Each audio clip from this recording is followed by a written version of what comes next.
of SMT's podcast. Tonight we got a fun show, of course, with Doxus Dennis, as you guys like to call me, or hashtag Tech Jesus. And of course we got the man, the myth, the legend himself, sneedmobile Tech. But that being said, we were having an excellent Patreon live stream, which if you're not a part of, recommend becoming one because Sneed does very frequent exclusive content for you guys out there. And there was a question that was posed to start off the show. Sneed, are you a believer in the Verizon network excellence? Yeah, man, that's one hell of a question, sir. All right, so there is two schools of thought out there in the network perception, questions like that. And I'm going to speak to my market when I say Verizon is excellent here. They are. They truly are. Nationally, they've got a very large network that gives them an edge over a carrier with a smaller network. You know what I mean? I don't think any carrier has as many small cells as them. When it comes to small cells, C-RAN, millimeter wave, they really were forced to have to split a lot of cells, right, out of obligation because they didn't have a lot of spectrum. I think they've done a really nice job of addressing issues in key markets. They have a lot of work to do. There are a lot of macros that have to be upgraded. There's band 13 only sites. There's 13 and 66 only sites. There's sites that they've got outdated legacy 3G gear that's got to come down and get replaced with, modern radios and antennas. Verizon's network has become really outdated outside of major markets. Those things have to be addressed. But where their sites are modern and where the spectrum that they do own is on air, I truly believe that nobody does it better. But those are like, it's like an asterisk. It's like where, so like Cleveland, they're the most dynamic network, even though the AT&T is uniformly really good. Verizon does some special stuff with millimeter wave, right? They're rapidly deploying C-band. They got a ton of small cells. Nobody's got that overlap like them here. When you go to rural America, the C-RAN and millimeter wave is an unnecessary investment. So, like, who's got the best tower grid for macros then? It might be AT&T. It might be, in some cases, freaking T-Mobile is joining the party, right? So it's like, it's like location is important. But I do believe most markets, Verizon is as good as the best carrier there, or they are by far the best carrier, right? If I was, say there's 200 markets in the country, I think Verizon is going to be the best in 105 or something like that. You know what I mean? And then like some of them, T-Mobile will have like great capacity and they've got a very dense network. They've got a lot of market share. So they build. And that's kind of one of the things too, Dennis. In places where Verizon doesn't have market share, they suck. They neglect it. Like in places where they only have like 19% share and AT&T's got 50. AT&T's the GOAT over there. Look at Dallas. AT&T is the king and it's not even close. In places where like T-Mobile has like 50, 60% market share, their network's incredible. I mean, they just put N41 on every site they can possibly build. So I think those things are relative. But because Verizon for the longest time has had so much share, we're seeing in places where they neglected, and that minority of people, that group of people is very loud. Like, Verizon sucks here, I had to switch. I get it. They didn't upgrade, right? But, like, if I take, for example, the 80 megahertz of N77 that AT&T has here, they're underachieving. Their LTE is more reliable than their 5G Plus. So what the hell's going on? Right? And then if we take it to the T-Mobile side, my home site is a nightmare. One day I'm getting 500 down. The next day I'm getting 160 down. Same time, same place in the house. Like, what's happening? Some days I'm dropping calls and FaceTimes.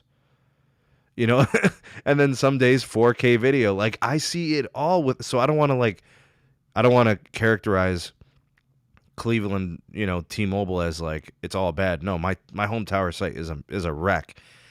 But like generally speaking, dude, they got a lot of capacity here. So I get why people like T-Mobile, and Like T-Mobile's network has become very modern. There's just probably some pockets across rural America where they struggle. But like you've got a lot of sites with N41 now and people are falling in love with it. But I still believe, and I really mean this, bro, AT&T from a national perspective is the most modernized from a uniformity standpoint. Band 14, FirstNet, the N77 build is pretty good. WCS with like Band 30. I feel like those assets AT&T put to good work in the last 3, 4, 5 years. I got to give them credit. So to me, like if it was a 200 market race, I'd bet you Verizon is probably the best in 105 markets. AT&T, comes in next, and they've added a lot of those markets in the last 3, 4 years. And then T-Mobile has gotten better. Now they're probably starting to win some of those markets. I look at Root. You get what I'm saying? And that's kind of how I'd evaluate that. So, Sneed, there's so much to unpack. There's so much insightful information that you've brought up. And you sort of did this, but I want to focus specifically on the question of Verizon network excellence. If you can give me a one-sentence synopsis for anyone that's late joining in, your stance. Does Verizon live up to being, to network excellence, as was their claim to fame, so to speak? One sentence, Yes. go. Yeah, they do live up to the excellence. Okay. I believe that they're excellent more often than the other two. Okay. Yeah, Fair enough. And more often, like more places, more markets kind of deal. Let me tell you what I think now. I think that Verizon has a robust network that was built up over years of hard work from the LTE era, and they had a major advantage from being first to LTE in particular. And I think that if you were to split the country along the Mississippi line and go from just go out west, Verizon is very good. However, on the East Coast, with the few exceptions of like your Cleveland, I think Verizon's network has not lived up to network excellence. I think that their 5G build out has been very painful. Days without service when cell sites went down because they decided to put down multiple cell sites that were overlapping. Issues with the Samsung gear in particular and the firmware. Issues with calling, which has historically been Verizon's claim to fame, and even Carlos has experienced it out where he's at when they were messing around with standalone core and the struggles that they've been having with making that transition. And issues just accounting for the capacity that would be required when they offer new products to a given market. Basically introducing their own congestion, so to speak. I know what you're going to say, but the time period for home internet is 7 to 9, and we're blaming this, and I'm probably crazy for blaming this, but... Well, actually, for Verizon, I think you have a point. For T-Mobile, I don't think you have a point. Fair enough. We'll save that for a different discussion. But I think Verizon hasn't been doing the things... They haven't been doing the things that made them excellent before. They used to be a company that used to under-promise and over-deliver, and now they are, in my opinion... just throwing things at the wall to see what sticks. I'm gonna rock your world with something, Dennis. You ready for this? Go ahead. Every cell tower that is built and constructed today on every network, AT&T, Verizon, T-Mobile. So small cells, macros, rooftops, all of them. We give Verizon infinite dollars. We give AT&T infinite dollars and T-Mobile infinite dollars. Sure. Upgrade all those sites. Who do you trust to have the best network out of those three? I know what you're going to say because you in your heart, you know the truth. In my heart, I don't think you're going to like my answer. I'm torn, but I have to go with AT&T. I'm sorry. You're crazy. I'm sorry. Hear me out on the why, Sneed. Hear me out on the fiber why. company, right? The internet, the home ISP. Yes. Go ahead, man. Hear me out on the why, please. Yeah. I know people get sick and tired of me bringing up Pittsburgh all the time, but AT&T seems to have cracked the code to figuring out the geographic challenges in Pittsburgh. I can have peace of mind knowing that if I have an AT&T line and I need to make a call, I need to use data, I need to send a text message, it is just going to work. AT&T is the only one that's been able to achieve that. And I know historically Verizon was doing it better. You can see it on route metrics. Verizon used to be better in Pittsburgh, but that is not the present. AT&T is the one that cracked the code. They have the most small cells, even though they had the legal challenges, which you talked on maybe about a year ago with how Pittsburgh was blocking them from deploying small cells. AT&T still managed to push through. AT&T is the only one that has been able to consistently deliver 100 meg plus, and they've been doing that even on LTE. AT&T, even though I had problems with their 5G plus and called them out for it, did fix 5G plus, and actually, Sneed, 5G plus has been performing phenomenally here in Pittsburgh, consistently getting 300 megabits per second, consistently. Can't wait for those channels to get deeper, man. And that's with 40 megahertz, by the way. Yeah. They don't even have the other 40. Yeah, you give them the 80 on the 3700, and then you give them the 40 on the 3400, and we got ourselves a real channel. In your defense, Sneed, if we were to say Pittsburgh doesn't exist on the face of the map, and I was looking at the broader scope, I'd give it to Verizon. I'll give it. But that's the thing, like, and then we come back to reality, and it's like, well, look what they're doing in Pittsburgh, and it's like, this is what AT&T can do with their assets, and that's what I try to show people in my videos. I show them what Verizon can do. They tell me things like, well, they're not doing it here. And I'm like, I get it. And I'm excited to see that happen in your area because we got disclosures from Verizon. They're going to upgrade every single tower site. They're going to modernize everything. N77 is going on every site. Akin to what T-Mobile is essentially doing with their network. Every site's going to get N41 and all those things. And now they're going to start getting into the small cell game. Like, those things are encouraging. I mean, what is AT&T really missing if we think about it, right? Like, they did a great job modernizing their network with FirstNet. They climbed these towers. They, upgraded the basebands. They kicked up backhaul to 10 gig across the footprint. They run all their tower sites, their own fiber, business sense for them. Like, they've hit their mark on a lot of things. Now T-Mobile's kind of like upgrading backhaul and doing stuff. And, I mean, we're seeing what we wanted. Like, we've wanted the carriers to do more, and they are. Right? And, this is not a conversation about retail. It's not like we're going to sit here and just shit on Verizon for having terrible consumer plans or whatever. Forget the plans. We're just talking network, right? Yeah. So, and that's the thing, man. Like, and you know what really bothers me? It's really unfortunate. For the last 20 years, there has been only one carrier that has offered a truly national native network experience. Verizon. And then AT&T joins the fold recently, really strong in the last 5 years. Yes. So now you don't have to have Verizon to get real good national coverage. You can have AT&T, right? And T-Mobile with Sprint, that changed a lot.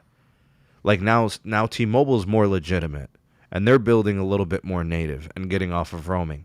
Like, we're getting what we wanted as consumers. Big shout out to Nicholas Williams. Thank you for that super chat. He said he believes in the Verizon excellence in the Midwest. Des Moines, Iowa, C-band has been launched.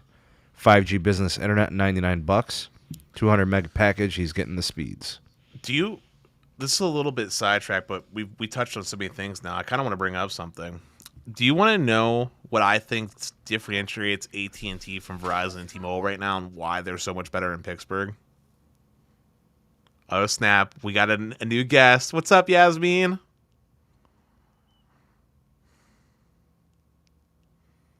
Oh, we got a balloon? Does that look like a balloon? Okay. Here, Yasmin, you could say hi now. Hi. Hey, Yasmin.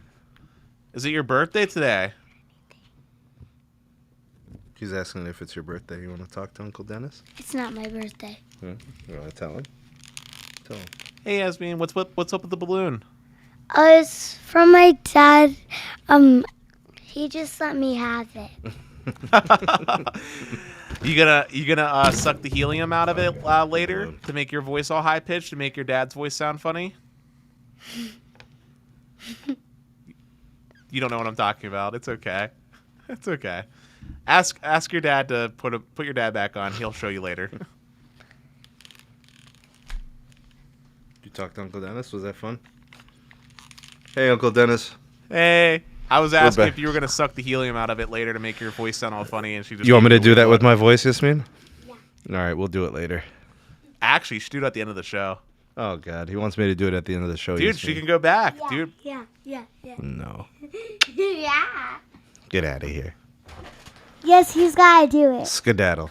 He has to do it. All right. I'm raising a rascal. I'm being the good uncle, the fun uncle. What do I do? Let me finish the show, Yasmin.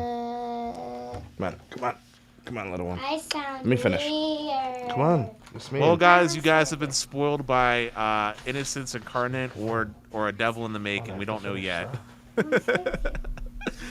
Joking. Thanks, guys. I have your slipper though. All right, we back. All right, cool. Hey, it's okay. We always need a little happy breather. But Sneed, so going back to what I was asking earlier, asking you earlier, do you know what? When you're done. Do you know what? Tell me when you're done. Okay, Yasmin. Do you know what differentiates AT&T from Verizon and T-Mobile, in my opinion, at the moment, and why, and what makes them so good in Pittsburgh in particular? What is it, dog? I think it's that AT&T is doing all the upgrades that Verizon does, but not creating new use cases that they know will consume a lot of data and put that network to be strained. And by Dennis, you're saying that the home internet from Verizon is crushing the upgrades. I think so. I don't think Verizon isn't doing upgrades like AT&T is. I think they're both doing the same stuff. I just think the difference maker here is that AT&T is not adding on new use cases that are heavy data demanding. Like they're not straining the network like the home fixed wireless does. So I think that Verizon, because the way they've got their QCI and QoS and dedicated speeds, they're in a different situation than T-Mobile. Like T-Mobile can deprio the hell out of their home internet consumers. It's built into the terms of service. They basically tell you got garbage can residue priority, right? Verizon doesn't do that. Verizon is literally saying, you're getting a QoS, you have an expectation. So they have to provide, up to some kind of a service level. That's harder on Verizon. Yeah, right? But even in the case of T-Mobile, even though it's deprio, usage is still usage, right? Deprio doesn't mean hard throttled like 3G speeds, right? They're still getting say 10% of whatever the max throughput is, right? No, they're getting 30 megabits, Dennis. I said 10% of whatever the max throughput is. We know deprio. Okay, look. We know from Stetson's earlier testing at one point that deprio and T-Mobile is essentially about 20 to 30% of whatever priority data is getting at time of test. So whatever that is, that's the percentage share. If that's 30 meg, then it's 30 meg. And my point is it's still additional usage. Because home internet, like when you have a home internet use case, right? I might have a terabyte worth of uploads or downloads queued up on my PC, right? And I'm not actively in front of my PC, and it's just going to be for those 24 hours or however long it takes to download. It is just slamming the sector of that network consistently. There might be points where it peaks up and ramps up to 700 meg if that's what I can get because there's no traffic. But the moment that the phone users are all hitting the network, which we know is going to be between, I think, 12 to 6 p.m., that extra home internet traffic might be the difference between a mobile customer getting usable service and it being 10 meg with their priority, 5 meg with their priority. The only thing that I feel gives Verizon support is the fact that the fiber, the transport is to their advantage. Like Verizon is very aggressively looking at the 10 gig treatment across the board. Right, so going 10 gig for all sites, especially a site that's going to serve home internet access. I will tell you that I don't think they're doing fixed wireless access on any sites unless they can get 10 gig on there to start.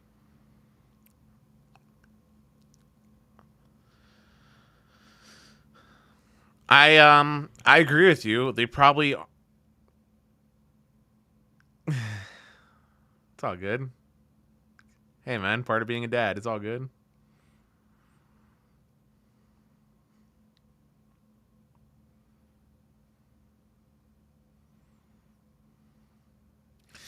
Well, what was I going to say? All right, she's going to be hanging out on the couch on the sofa. It's all good. It's all good. But I agree with you that I don't think Verizon, is going to offer the fixed wireless product unless it's a macro that they were able to upgrade with adequate backhaul to leverage the spectrum. However, I don't necessarily think this transport equation actually solves their issue. Like, having 10 gig backhaul is all well and good, and it's great that they have owner's economics. It helps bring down their cost to actually drive a higher ARPU and profits from the products they're going to offer to this subscriber base within that geographic area. But it doesn't solve the issue of the fact that they're still limited right now by the 60 megahertz of N77, which was initially meant to relieve congestion that was being generated from their mobile customers that Band 66 couldn't handle, even with the cell splits they did years prior. With a 10 gig circuit, they're going to easily be able to go ahead and, get the demand, the C-band adoption for the home internet. And with a 10 gig circuit, they can do millimeter wave without any fear. They could basically say, well, look, we're starting to get adoption here. Let's get nodes up. Right, because if you look at the new hardware that's up and coming, Dennis, it's the trifecta. It's the LTE home, it's the C-band, and it's got millimeter wave compatibility in it. It's all in one, and it's going to go outside, right? So I think very strategically that means something. Like, Verizon knew that there was going to come a point where the C-band, they got to free it up. It's going to get used heavily, and we've got licenses in millimeter wave. Let's make it happen. So I think that gateway, 10 gig circuits, millimeter wave, C-band, the whole ship, it's an entire effort. Like, T-Mobile says layer cake, but really Verizon is layer cake. Right? Yeah, but if we look at their deployments, right, they might be doing that on some of the cells. Broad scope, though, I would say they're not actually deploying millimeter wave on all their macros like that. I think they're going to be putting millimeter wave on a lot of macros. They haven't done that yet. Yeah, but I think that's what they're going to do. Why else would you get a gateway for a national product that has millimeter wave, and it's going to be your single gateway for the entire country, and it's waterproof? I don't know, man. Time will tell. I don't necessarily see Verizon doing it. I don't see Verizon doing it because I don't think, based off the comments that were recently talked about on one of your daily uploads, they believe that the additional 100 megahertz they're going to get of C-band is going to be enough. They're liars. There's no way they believe that. I mean, that's what they're saying. I know, man. I hope that they don't really believe that, because it's kind of a joke. And their actions fall along with that thought process. They believe 60 megahertz is adequate for 5 million. And look at Pittsburgh. Look at Pittsburgh. Look at Allegheny County. Come to Allegheny County. Anyone, you're all welcome that's watching. I think the approach should be, if you're getting uptake, if you're getting adoption on fixed wireless, those areas need to start getting served with millimeter wave and C-RAN. They must. Well, they've been letting for the last, I'd say, 4 months now. But Dennis, they're not gonna evaluate that until after all the C-band clears. Like that, they're gonna look at this as phase 1, right? Okay.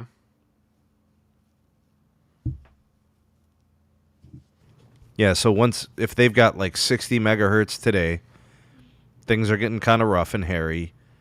They go, what do they got, 160 in Pittsburgh? I believe so.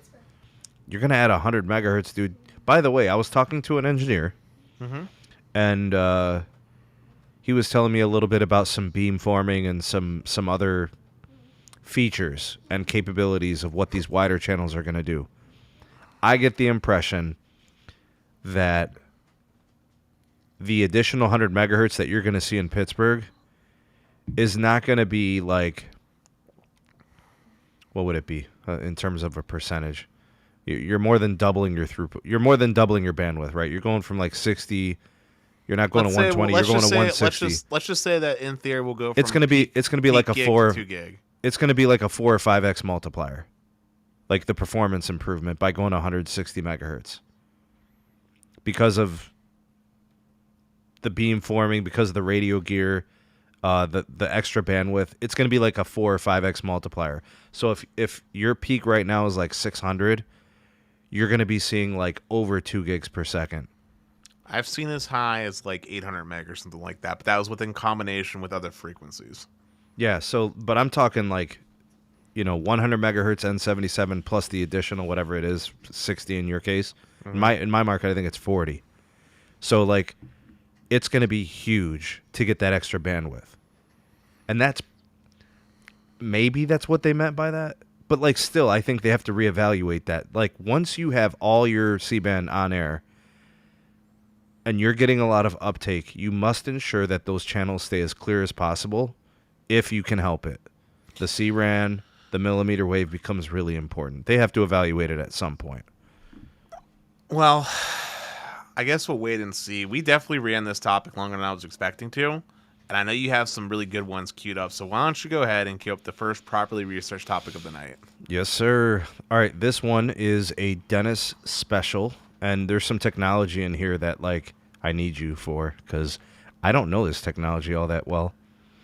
Okay, right, yeah, VCMTS. Oh, sorry. A peek inside Comcast new network. So VCMTS Yes. and a distributed access architecture are going to be the technologies that are going to be used to bring in multi-gig downstream and enhanced upstream for the up-and-coming DOCSIS 4.0 update, we'll call it, right? So, Dennis, we just got word that a 2 gig downlink and possibly up to 1 gig uplink is on deck. That's pretty exciting, bro. 2 gig downlink's already being offered in Pittsburgh. Okay. It's something I can buy. What are they doing with uplink? 200 on it right now. Nice. Okay. Big shout out to MS, by the way, for the super chat. This one says, welcome guest Yasmin. You got a welcome super chat, Yasmin. Yeah, so the CMTS, by the way, it's basically the thing that nodes end up going to. It's typically housing your head end. Typically.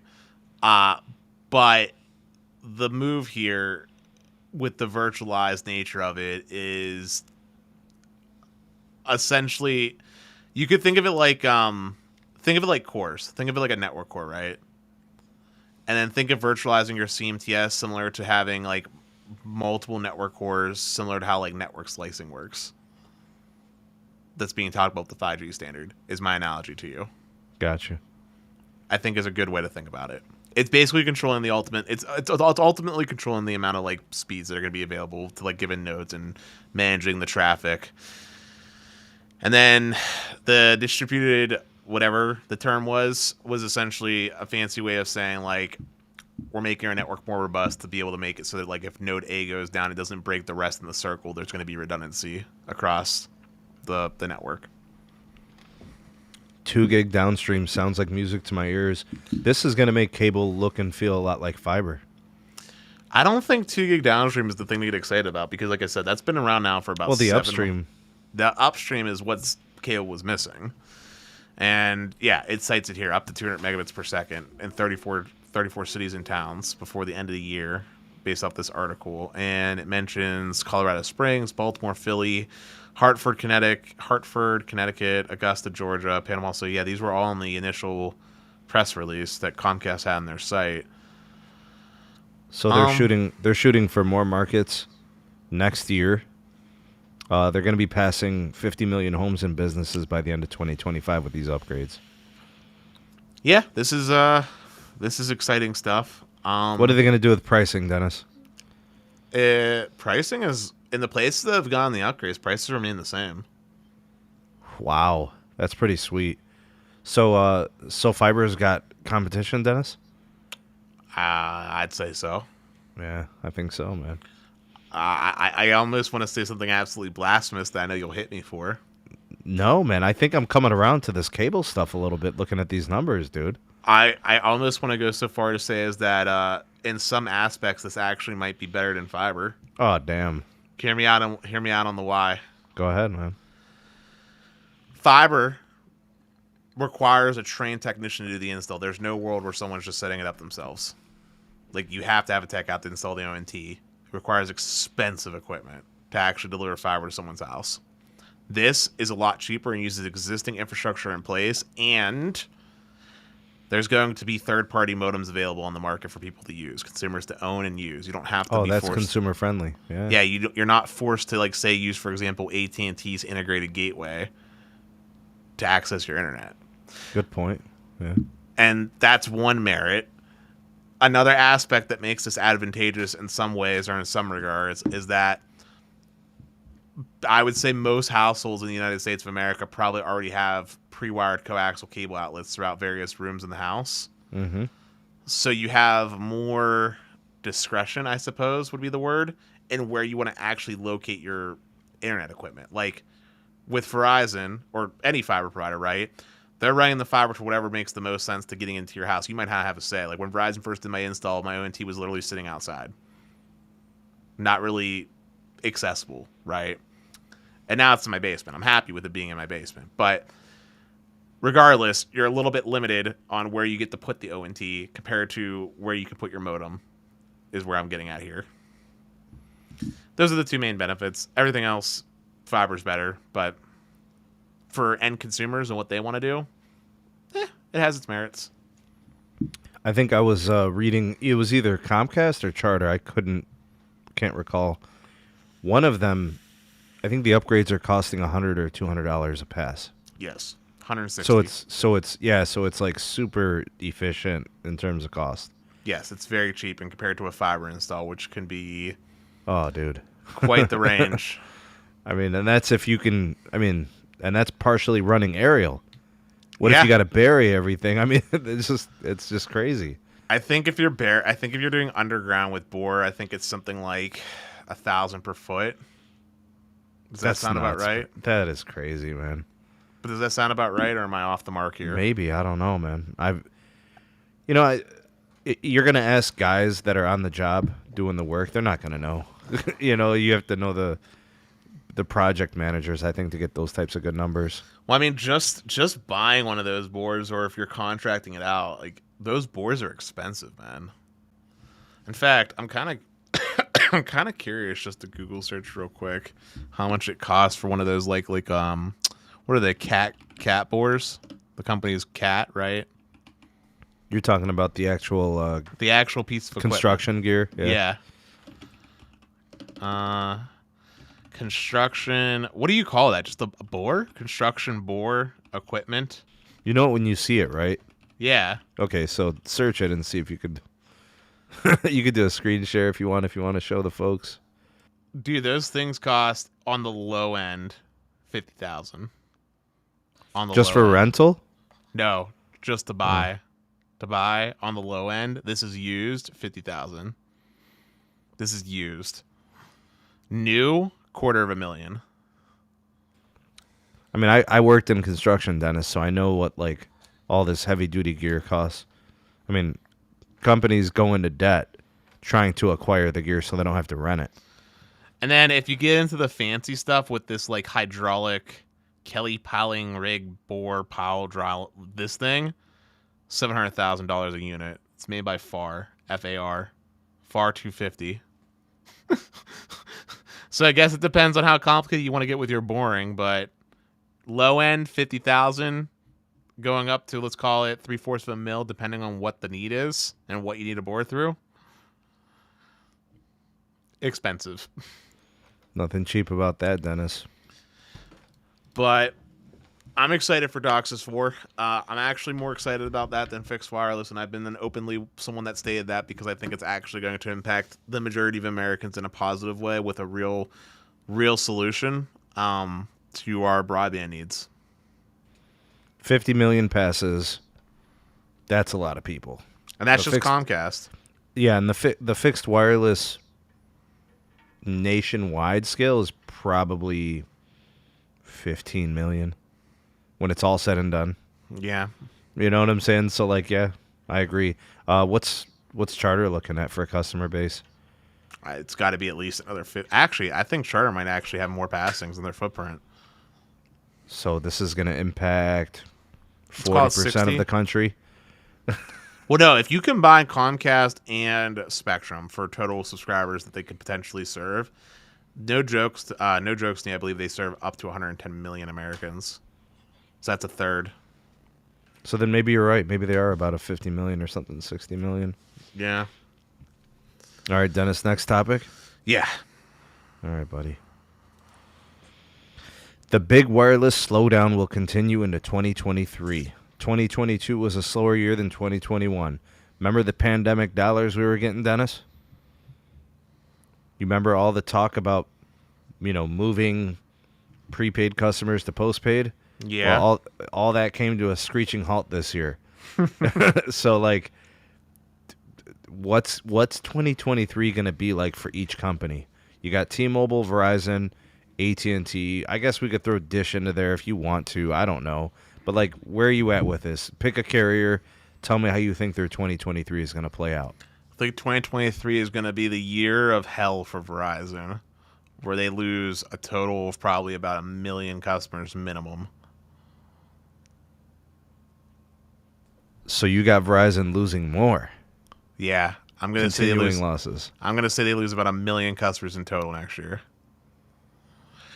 I think AT&T is going to have a painful quarter as well. I actually see AT&T losing about, not losing, but I see maybe not losing, but I see their net adds being significantly reduced unless Apple, the only factor here is if Apple does some shenanigans with some brand new iPhone that just takes people into left field. I see AT&T having a very rough net adds quarter next year. And the only carrier I see continuing their growth train is T-Mobile. And the only reason why is because of their very aggressive pricing, their aggressive promotions on the free line deals, and because of the aggressive promos that are going on with the fixed wireless with the $25 for life pricing. I think that $25 for life pricing is going to convert people not just to their fixed wireless product, but also to their postpaid wireless service. Didn't they just say that was a limited time offer? T-Mobile says a lot of things about limited time, like these free line deals that happen every year. And they come back like every quarter. Yes. So I see T-Mobile growing again. I see AT&T still potentially growing, but not as much. And Verizon, I see losing 1 million customers. I got Verizon's losses a little bit lower, but I do think that they're going to have some similar moments. I think there's going to be some bad cues. But I do think, I think at some point things are going to kick in. And it's just going to be like, we can't do this anymore. We have to be more competitive.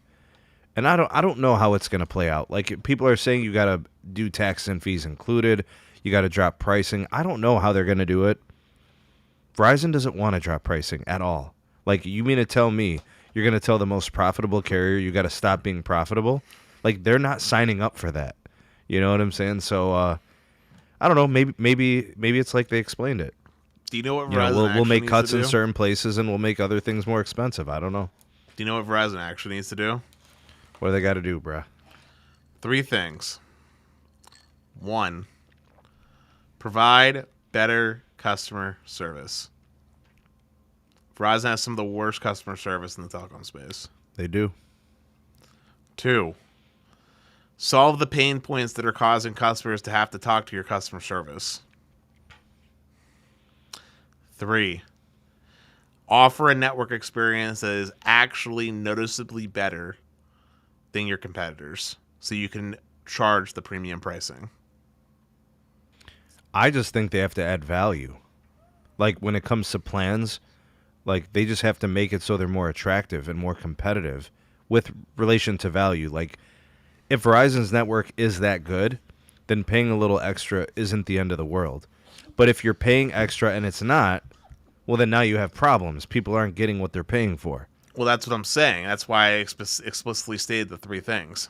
Solve the pain points that are causing people to talk to your customer service, improve your customer service, and actually have a network that deserves charging the premium. Right now, Verizon doesn't have a network that deserves charging the premium because AT&T's network is as good or better than, in my opinion, Verizon's network. And even T-Mobile is about, say, 90% of the way there for the everyday consumer.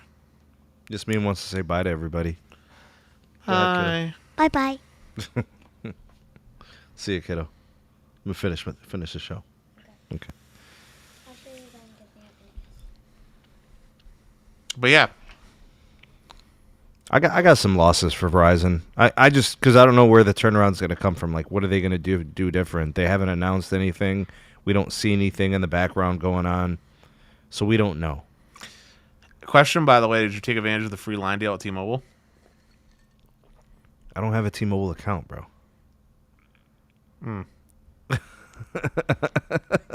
So I could not take advantage of the... Well, from what I understand, only certain people are eligible. I was eligible. Oh, nice. Did you? Yeah. Nice, bro. Okay, so how many lines you got in your T-Mobile account now? 4. Can I have one? Sure. Yeah. It's Magenta MAX. Yes. Yes, goated, bro. I have a physical SIM coming in because I told them the IMEI I have an iPhone 14 and they gave me a physical SIM. So wait a minute, I need an eSIM, bro. It works out. We can convert it afterwards, she told me. All right. I was going to port a number into it, but I guess, yeah, you can have the 878 area code. I got like Vegas area codes from Carlos. I got all types of area codes, Colorado. What? Don't you already have Magenta MAX, though? No, I don't have a Magenta MAX line anymore. I have a Magenta Business. Yep, and it's a good line of access. It's got that video throttle, on the Magenta side. So, well, now you won't have to worry about video throttle. I'm not sure how much you'll appreciate having Magenta MAX, considering that in your area, Verizon is legendary for you. But my problem is my home site. Mm-hmm. It's really bad. I don't know how else to explain it. Like, I literally feel like there's some kid behind a computer and he's just clicking on stuff, and that's my cell tower configuration. It's like, hey mom, what does this do? Like, I swear, dude, it's crazy. I was on the upper level the other day. I touched every single band and connection T-Mobile has on that tower. Within 30 seconds, LTE, 5G, NSA, SA, N41, N71. Like, I touched everything. Band 12, Band 71, everything. I'm sorry. I'm so distracted by this comment that concerns my health. Trex, what? What company wants to lose customers? Oh, right here, this one? Yeah, what company wants to lose customers? Verizon doesn't care if their network's congested. They just care about the money coming in. Well, if it restricts them getting customers, then they'd care. But yeah, if it was congested and people weren't leaving, yeah, they'd. Yeah. I'm sure the engineers care, but like, they have a budget. Yeah. Right? They're limited as to how much they could spend. So addressing congestion costs money. Yeah, but to his point, he said Verizon wants to lose customers. Less customers equals more bandwidth for premium customers and higher revenue per account and less support staff needed. This logic doesn't make sense, though, because while maybe you can get slightly higher revenue per account in theory, I guess. Okay. I get his premise, but like, Verizon, sheesh, man. This is so. I just want to make sure because I don't want to speak for him and then speak incorrectly. Here's the trend. Verizon doesn't want to directly serve the non-premium customer. Like, they want the non-premium customer to go to cable and let them deal with that customer. But they'll take the wholesale revenue and just not have to deal with the customer. Right? Like, not have to, activate their SIM card, deal with their problems when stuff goes wrong. They want to let Comcast and Charter deal with all that. So they'll literally take a hit in the ARPU just so they won't have to deal with paying customer care and dealing with and spending the time. Like, to them, time is money, right? So they're like, we don't even want to deal with you, but yeah, we'll take your wholesale revenue. So here you guys go. That kind of deal. But then, like, the other flip side to that is, like, why'd they buy TracFone? You get what I'm saying? Like, you're the premium carrier. Why'd you buy TracFone? Yeah. Why'd you make Visible? I don't know. I don't know. But the Visible's nice because, like, if you're a cell network enthusiast, like, Visible Plus is like GOAT. Oh, no. I was going on with your train of thought. Because you said, why'd you buy TracFone? I'm saying, and why'd you make Visible? Yeah, like, I just... because everything we've heard is premium upsell. And then the flip side is, like, Visible and TracFone, and I'm like, what? And, like, I see commercials for Visible, dog. Oh, I do too. TV commercials. That costs money, Dennis. Yeah. What? Side note, by the way, hold up. Actually, this deserves discussion, too. Dude, Visible really took a 180 for the better. Let me tell you, man. I was really down on Visible for the longest time. You hated them, bro. Oh, I hated them. Their latency was just dog water.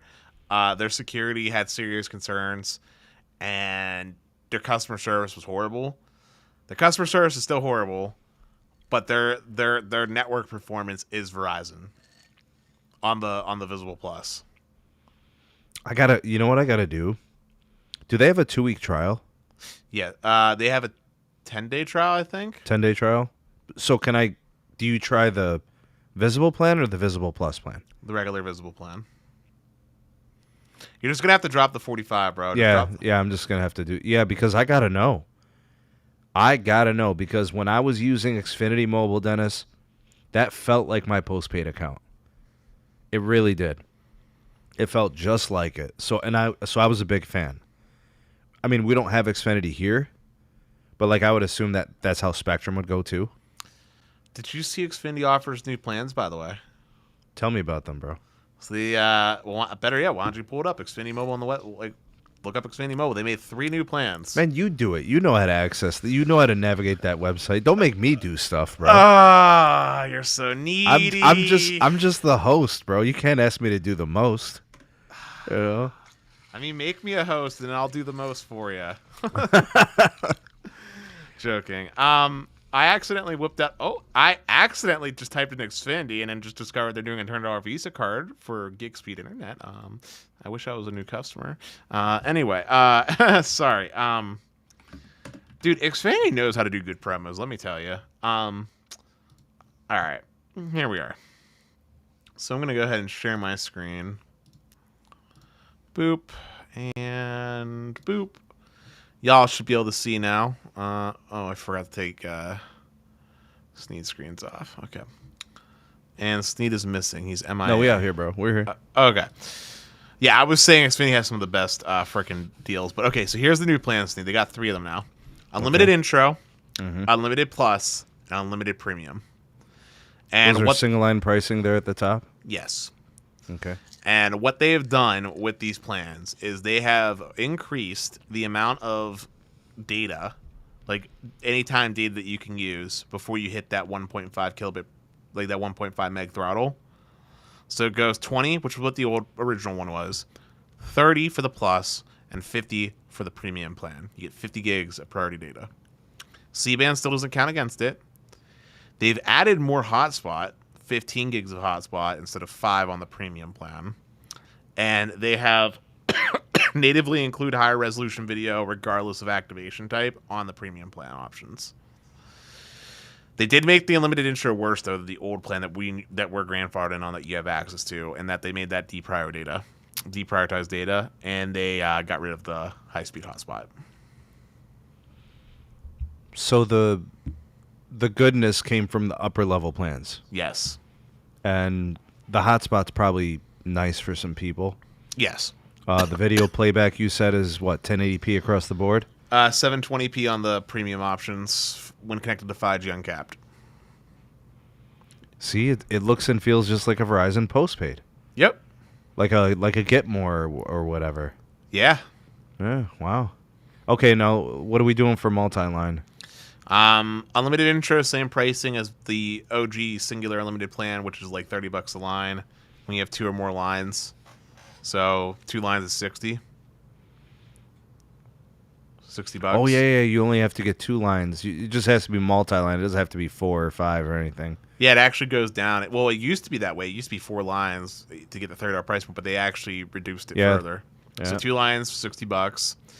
Because they probably realized a lot of their customers needed 2 lines, but wanted that price, and it was keeping them away from using it. Yeah, so 2 line. Here, I'll just show you this. Here you go. Intro goes like this: $30 a line until you get up to more than 4, and then it's just $20 a line afterwards. Unlimited Plus is $40 a line, and then $30 afterwards each additional line. And then Premium is very expensive at $50 for each additional line, or $50 a line until you get up to more than 4. Is Visible Plus still better? Yes, from a pricing standpoint and plan. Damn. Yeah. Yes. Well. Yes, with an asterisk. From a value proposition, yes. Taxes and fees are included. It's cheaper, and you're getting unlimited, you're getting 50 gigs of priority data right off the rip with. But your customer care is going to be better with Xfinity Mobile. Ironically enough, yes. Like visible customer care is like you. It may not work. It may not happen. But if we're talking about like who has the more premium plan, Comcast. Comcast has the more premium plan. Because of the premium line access. Well, no, they both have priority data, right? 45 visible pluses. But they have the more premium plan because of how ultra-wideband works and the fact that Comcast doesn't cap your ultra-wideband speeds. Visible does. What does visible cap the C-band? I think it's still 300 meg. Okay. I mean, it's not the end of the world, but like... No, it's not the end of the world, but I mean, you got to call it like it is, right? You got to know the features, what you're signing up for. Yeah, I believe they still cap it. I'm going to have to test it, man. But that and also the fact that the hotspot on ultra-wideband is still uncapped. Remember the little glitch of the matrix we found? Mm-hmm. And that makes it very appealing as C-band continues to be more and more available. Dude, so basically you could use it as a home internet replacement. I mean, you'll definitely get called by Comcast and probably get your line canceled, but yeah, you could. Like, how does that conversation go, Dennis? What is it going to sound like? Hi, this is Bob from Xfinity Mobile. This is Bob from our network assurance and quality team. We've noticed that you've used 1 terabyte of data on our network, and we have to ask, based off our fair use policy, that you reduce your usage or have your lines terminated. Probably something like that. And let's say you take the month off and you go real light. Then the following month you do it again. What happens? Instant termination. Just like no call, just termination. Oh, and your Xfinity home account goes with it too, of course. S Blue Tech is asking, is US Mobile also uncapped on 5G UW? Nope. They have a 100 gig hard cap on their unlimited plan. However, I actually think US Mobile still has, honestly, one of the best plans in the MVNO space right now. Still up there, huh? I think so, yeah. I really like what Ahmed does, man. I'm a big supporter of US Mobile. I really like what Ahmed's doing. I really like his plans. I love his app. I gotta give him another try because when I used it, it was just not good, bro. It was not a good experience. The network experience was trash, and like I don't know what happened. I don't know if it was in the activation. I don't know if it was in the provision. I guess I'll just have to start from scratch and try it on the iPhone 14. I mean, the man's giving you if you get their unlimited premium plan. Do they have a trial thing too? Yeah, 10-day trial. No, but on the unlimited premium plan, man, you're getting 100 gigs of data, 50 gigs of hotspot that you can use. It's 100 on device plus 50 hotspot? The 50 eats into your total 100 gigs. Ah, okay. So you can use 50. But still, 50 gigs of hotspot. Oh, it's plenty good, bro. And you got 10 gigs of international roaming included on eSIM. This is a QCI 8? Yes, it's priority data, yes. Okay. All right. At least on a 5G capable phone. I don't know about LTE, but 5G capable phone priority. Yeah, that loophole's weird. Question for you, Mr. Sneedman. Yeah. Have you even touched your Mobile X line in a while? I'm ready to start testing again. Okay. I'm ready to start testing again. My question would be Google Pixel 7 or Google Pixel 7 Pro? What's the difference? I don't know. Same phone. Okay. Well, I mean, if I can get that Magenta MAX line on my iPhone 14 Pro Max, I can just put the Mobile X into my Pixel 7. Okay. And give it a whirl. Give it a whirly. How many gigs of data are you going to go through, or what are you going to be testing? I don't really need to speed test anymore. I did that. Like I did a few videos of it. I kind of know what I'm expecting, so I'm not going to have to speed test much. Just to kind of look at some latency stuff. I want to see if that's changed. Probably not. No. Well, then I won't really because once I get I kind of see how that goes on these ultra, because I know what the sites should be doing. Like I'm going to be testing my work site, I'm going to be testing my home site, and then my commute, right? And really what I want to see is, why would I have this over comparable Verizon MVNOs? That's really the question. Like, I get the pricing structure, right? I want to save money. I don't use unlimited data. So that's where I'm at with Mobile X. The network access is just, it should look and feel just like a Verizon MVNO, right? So I want to see if that's the case, because I've used Xfinity. I've used Visible in the past. I got Verizon postpaid. I've had the business. I've had the consumer. So I know like how the Verizon network looks and feels and behaves and performs. So then I could look at this and say, well, how is this any different? I don't know. And that was really my only gripe, was the latency. Here's what I would like to see you do as a test.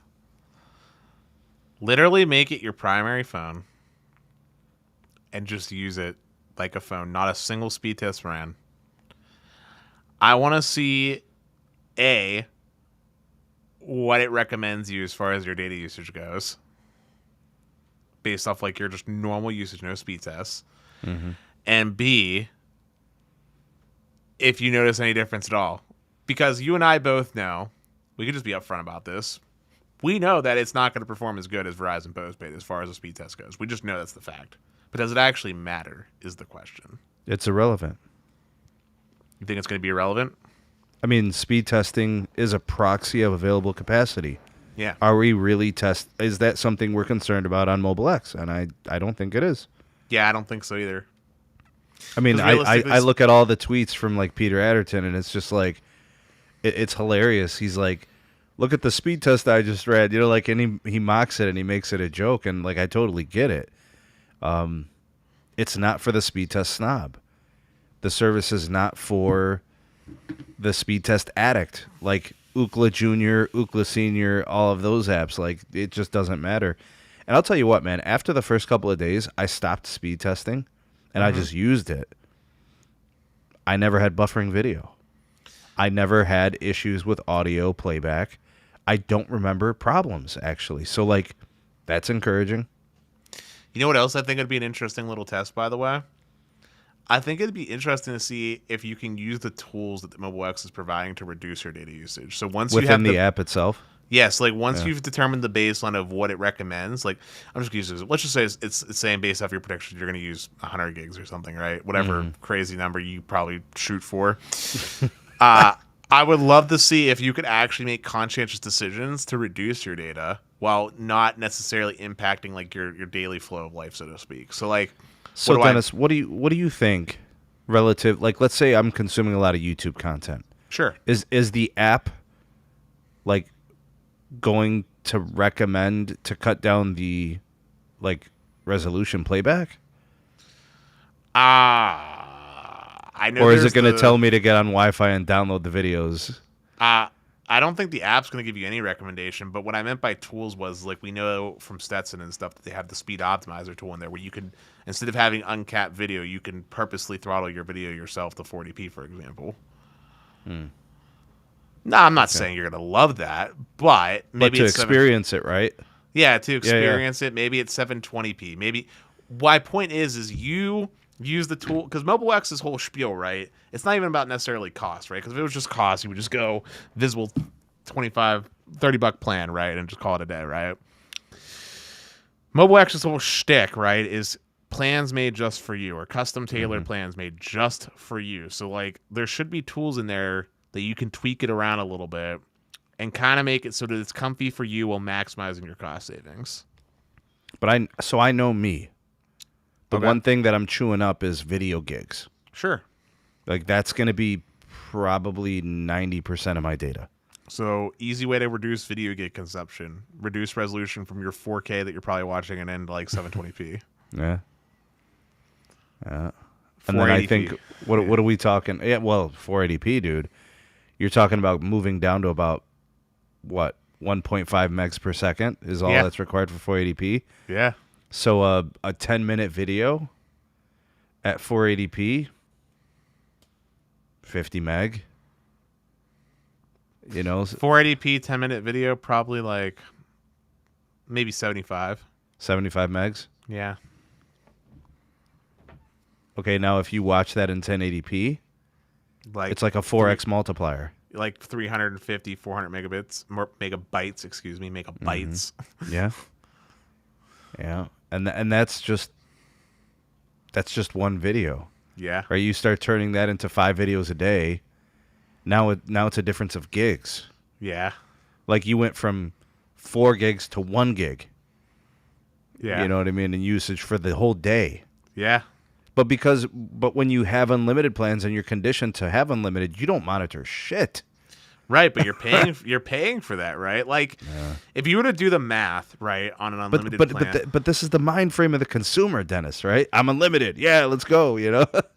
Yeah, I know. Younger version of me who was used to being on a data plan and then got unlimited with T-Mobile conditioned myself to not give a crap and just use as much as possible. It's a different mindset that Mobile X is targeting here. But but if you actually do the math, right, on an unlimited plan, do you know how much data you would actually need to use on an unlimited plan before you're actually getting your money's worth? Is there like a magical number? Mm-hmm. Ooh, what is the magical number, Dennis? I need you to guess first, and I want the audience to guess too. Let's go with 70 gigs. Is that your final answer? You clocking that in? Because isn't the average line of access like a single line about $70 to $80? You got to be paying like $1 a gig. Was that your final answer? My final answer, $1 a gig. Dude, for you to actually get your money's worth out of an unlimited plan, like where you're actually coming out ahead, minimum got to be using like 200 plus gigs. Really? Minimum. Give me the process on that. I'm curious. Basically, what you do is you take the cost you take the cost per gigabyte to the provider, to the MNO, and you just divide that by the cost that you're paying, subtracting out what they're paying to the government for your voice and text, which is approximately about $8. And it ends up working out to where you're having to use at least 200 gigabytes a month or more before you're coming out ahead and getting your money's worth on the unlimited plan. Any other time, it would be literally cheaper for you just to, well, not only would it be cheaper, but any other time, you'd be better off just getting some arbitrary data bucket and living within your means on that, because I guarantee you a portion of your usage anyway, out of the 70, for example, that you mentioned, probably wasn't necessary. But that's the thing, like just knowing that you have unlimited, you're just like willy-nilly not caring. I mean, I do remember a time, Dennis, where I was monitoring my gigs. Like, I remember having a 25 gig data bucket on my Verizon plan and sharing it with 5 lines. Yeah, but if you had 50 gigs to yourself, right? Just 50 gigs. We'll call it 50 gigs for 50. You know what I would do, Dennis? Yeah. My Wi-Fi would never be turned off. Like, now my Wi-Fi is off for extended periods of time, not giving a damn. Yeah. But if I was metering and paying by the meter, yeah, the Wi-Fi would never be turned off. It'd stay on. Yeah. Because I'd want to be on Wi-Fi as much as possible, even at the nearest handoff. Yeah. And I would be managing my video playback. You know, I would be actively going into the YouTube app and selecting 480p. Yeah. I mean, hell, if I was listening to something and not watching it, I would select 144p. You don't have to do that, but you get what I'm saying? Like, yeah. Like you would be going in and granularly trying to manipulate ways to save the gigs. I guess the point that I'm getting at here is for you to come out ahead so the carrier's not making money off you. That's the amount of usage you have to use. That's crazy. I mean, even if we were to look at T-Mobile's Magenta MAX and all of them, the average is 50. They're making nothing but profit. Nothing but profit. You've probably eaten into about $20 of that plan altogether with your text and voice, because the text and voice is the most expensive part. You've eaten about $20 out of their profit. Yeah, but I bet you, Dennis, that 50% of the SMT nation uses more than 200 gigs on a line. Sure. They're the ones that are coming out.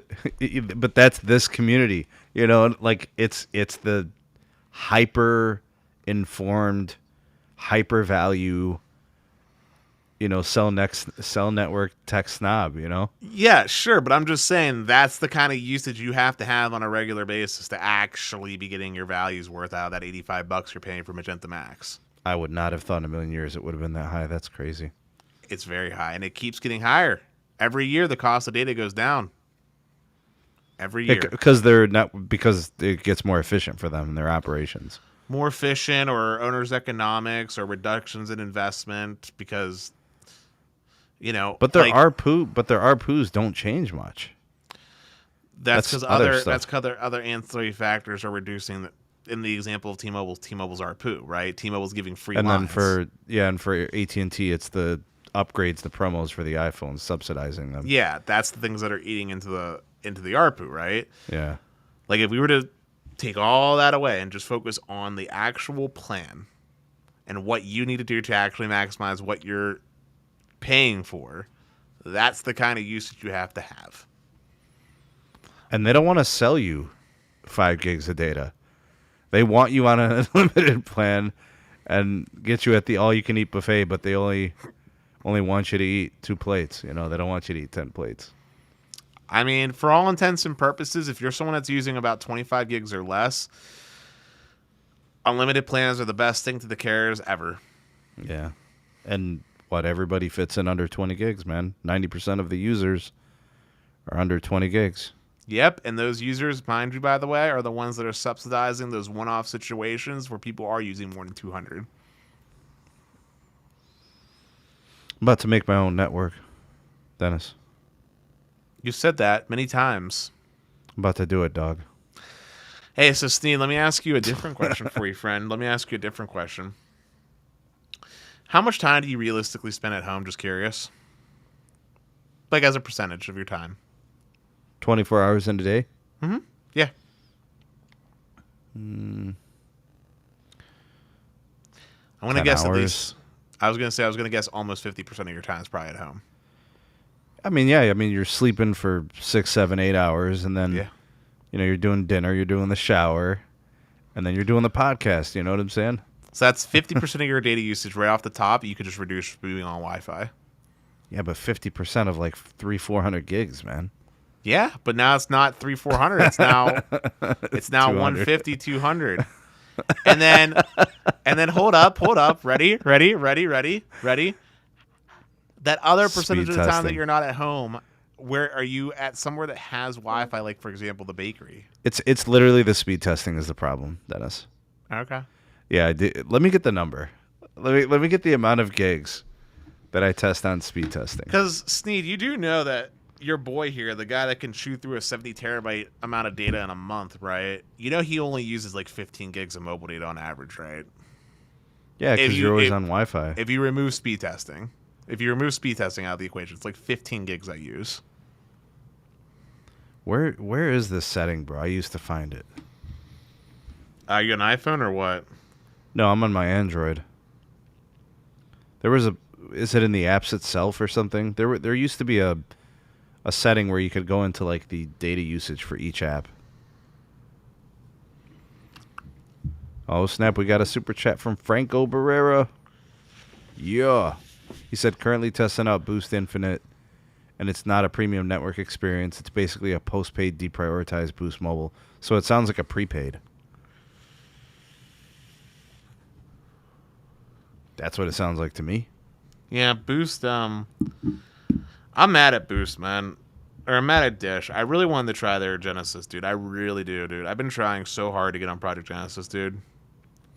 Because I sincerely think Project Genesis is awesome. Like that unlimited hotspot is attractive to me. Dennis, since December 10th, Ookla has taken up 82 gigs of data on my phone, on the Pixel. Good golly. What's NPerf have? YouTube is 6.5 gigs. I don't use NPerf that much. It's like, I think I ran like a couple of tests. But like Chrome is like 105 megs. Keep Notes is like 135 megs. Twitter's 143 megs. Like, it's very little. It's like nothing. Xbox Live is like 500 meg. How the heck do you have data usage on Xbox Live on your phone? Bro, we do like chats and stuff, bro. With all my people, dog.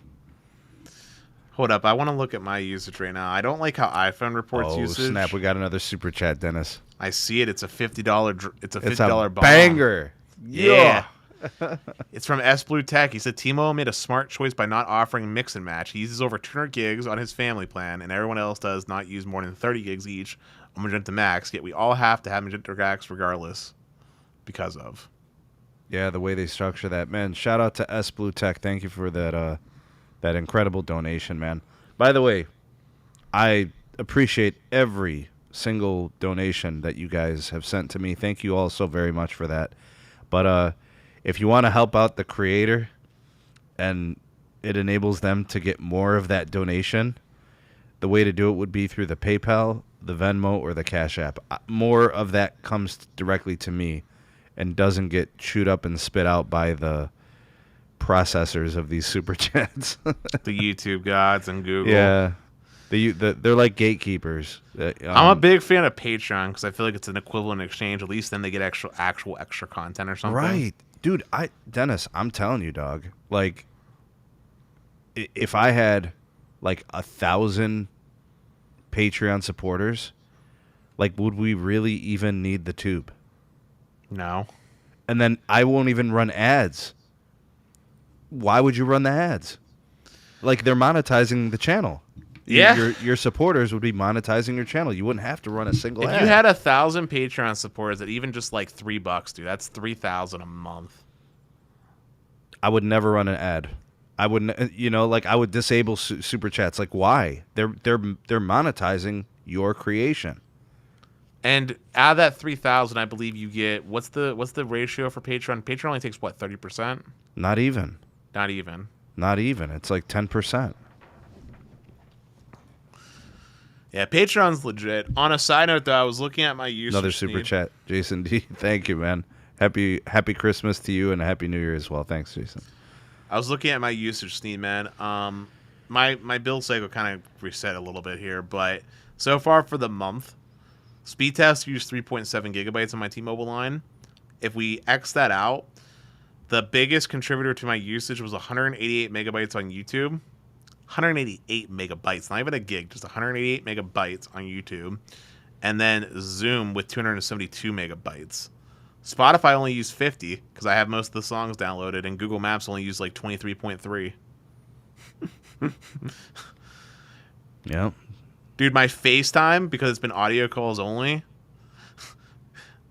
less than 10 megabytes. You're a light user, dog. Always on the Wi-Fi. Well, dude, gig fiber versus the atrocity that is T-Mobile's networking in Pittsburgh. Yo, Dennis, I got to tell you what happened, bro. Go ahead. You were right. You were right. About? I mean, I got to give you the flowers while you can still smell them. So, you were right. Starting this month, AT&T raised my fiber price. I feel bad about being right. I know you feel bad that you're right in this case, but you were right. But I feel both satisfied in knowing that I was right and also terrible because that sucks. As your friend, right? As the homie, I have to allow you to know that you were right. I'm not going to withhold that information from you. You were right. Thank you. Thank you for letting me know. They what did they raise it to? They increased my price 50%. 50%, dog. I think that's what I called too. Yeah. So that means you're at what, $100? Yeah, I'm gonna have to call loyalty and see if I can get my old price back. Otherwise, I'm leaving.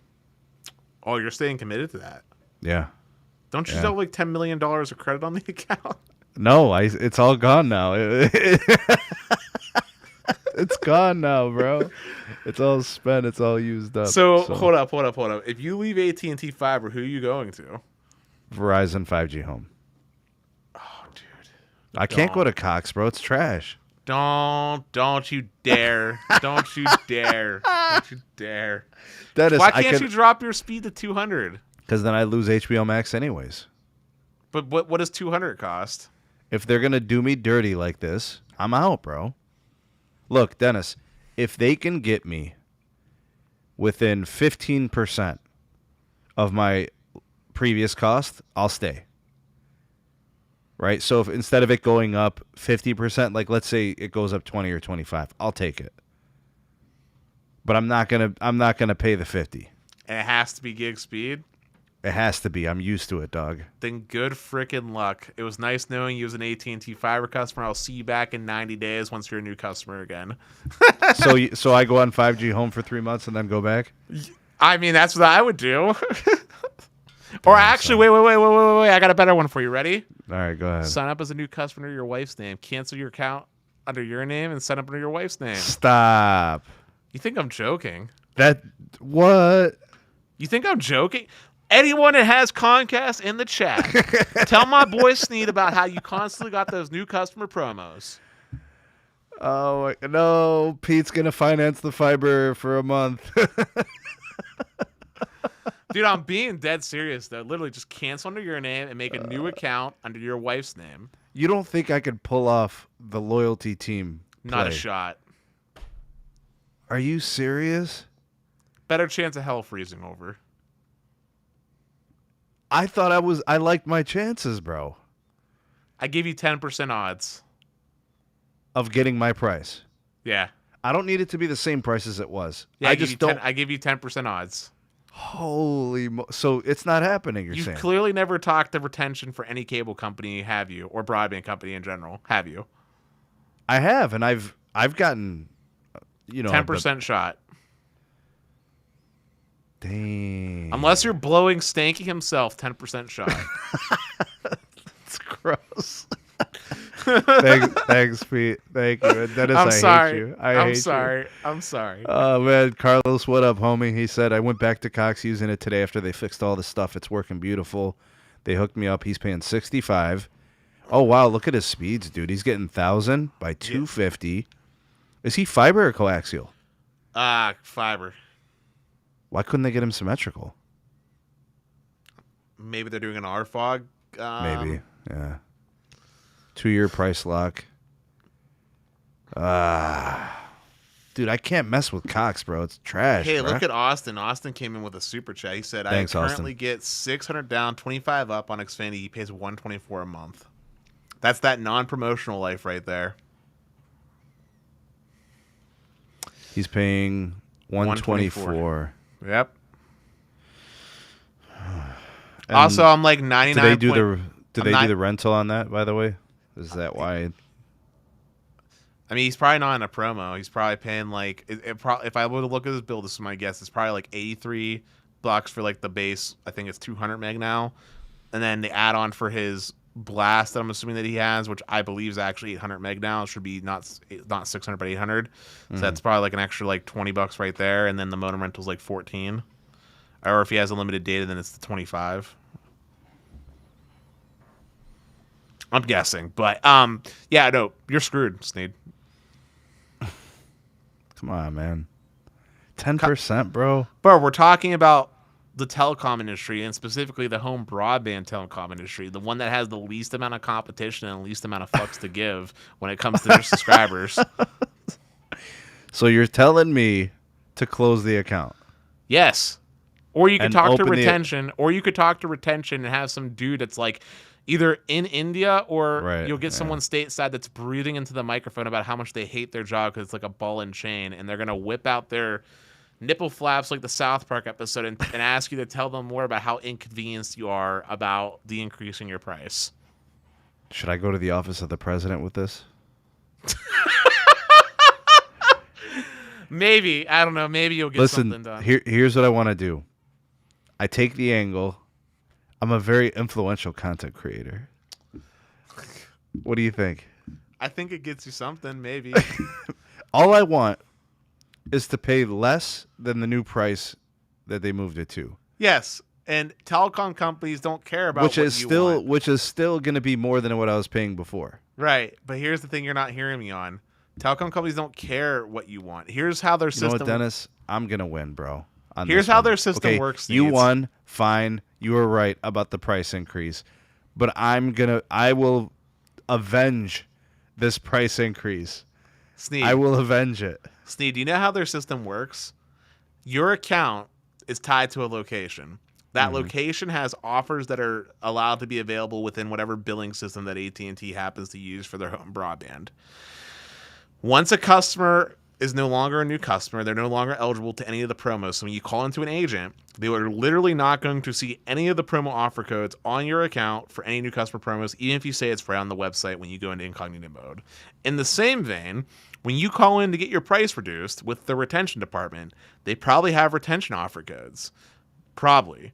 However, if you're not eligible for them, you're just SOL.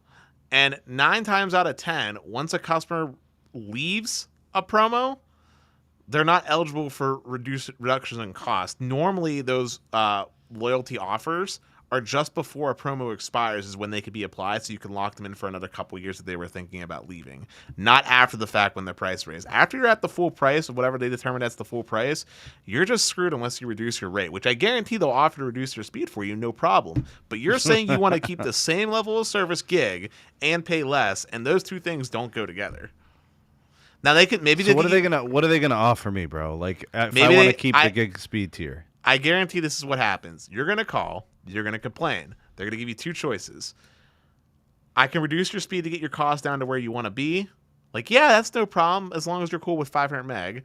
Or option B. But I'm gonna lose the HBO Max, bro. Or option B is 3 options. Option B is that you talk to a salesperson and they'll try to upsell you with some promo for the 2 gig service, which is going to be like $5 more. Now you got 2 gigs and your HBO Max. Or option 3 is loyalty to be like, hey, I can't reduce your price, or hey, I can give you HBO Max for like 12 months for free and then it's going to be $15 or something. Like, damn, son. Yeah, Austin, wait, hold up.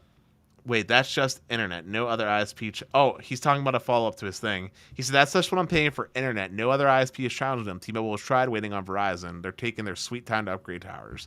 And as another follow-up, he said, his Xfinity bill used to be $250 a month. He was able to shrink it down. And Austin, I'm guaranteeing that the way you shrunk your bill down is you probably cut the cable and the voice and reduced your internet speed altogether. All right, Dennis, I got an idea. Okay. I'm gonna buy 2 Verizon home internets and bridge them. Talk to Carlos. He tried that. It did not go well. Well, how'd that go? Poorly, because here's what happens when you try to do WAN aggregation. Mm-hmm. If one of your Verizon fixed wireless connections fails, your whole internet fails. Damn, so you might as well just keep them separate. You could do fail over, and that's good for improving reliability and consistency. Sure. Right. But it's on the same service, so it's like...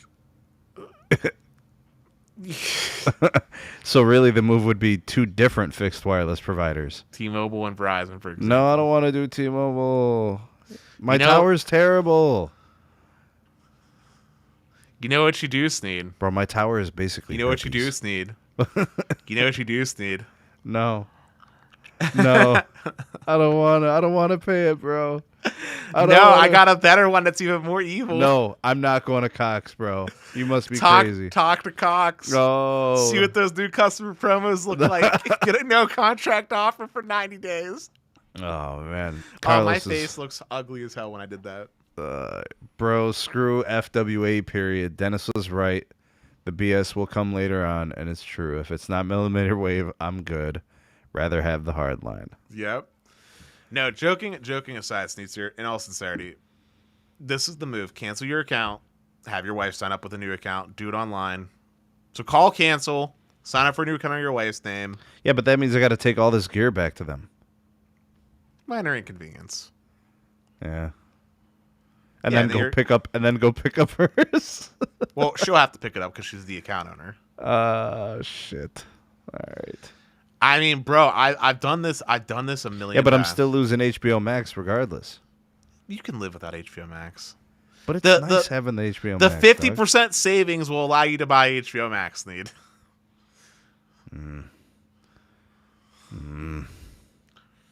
You know, just out of spite, I'm just gonna move down to the 300.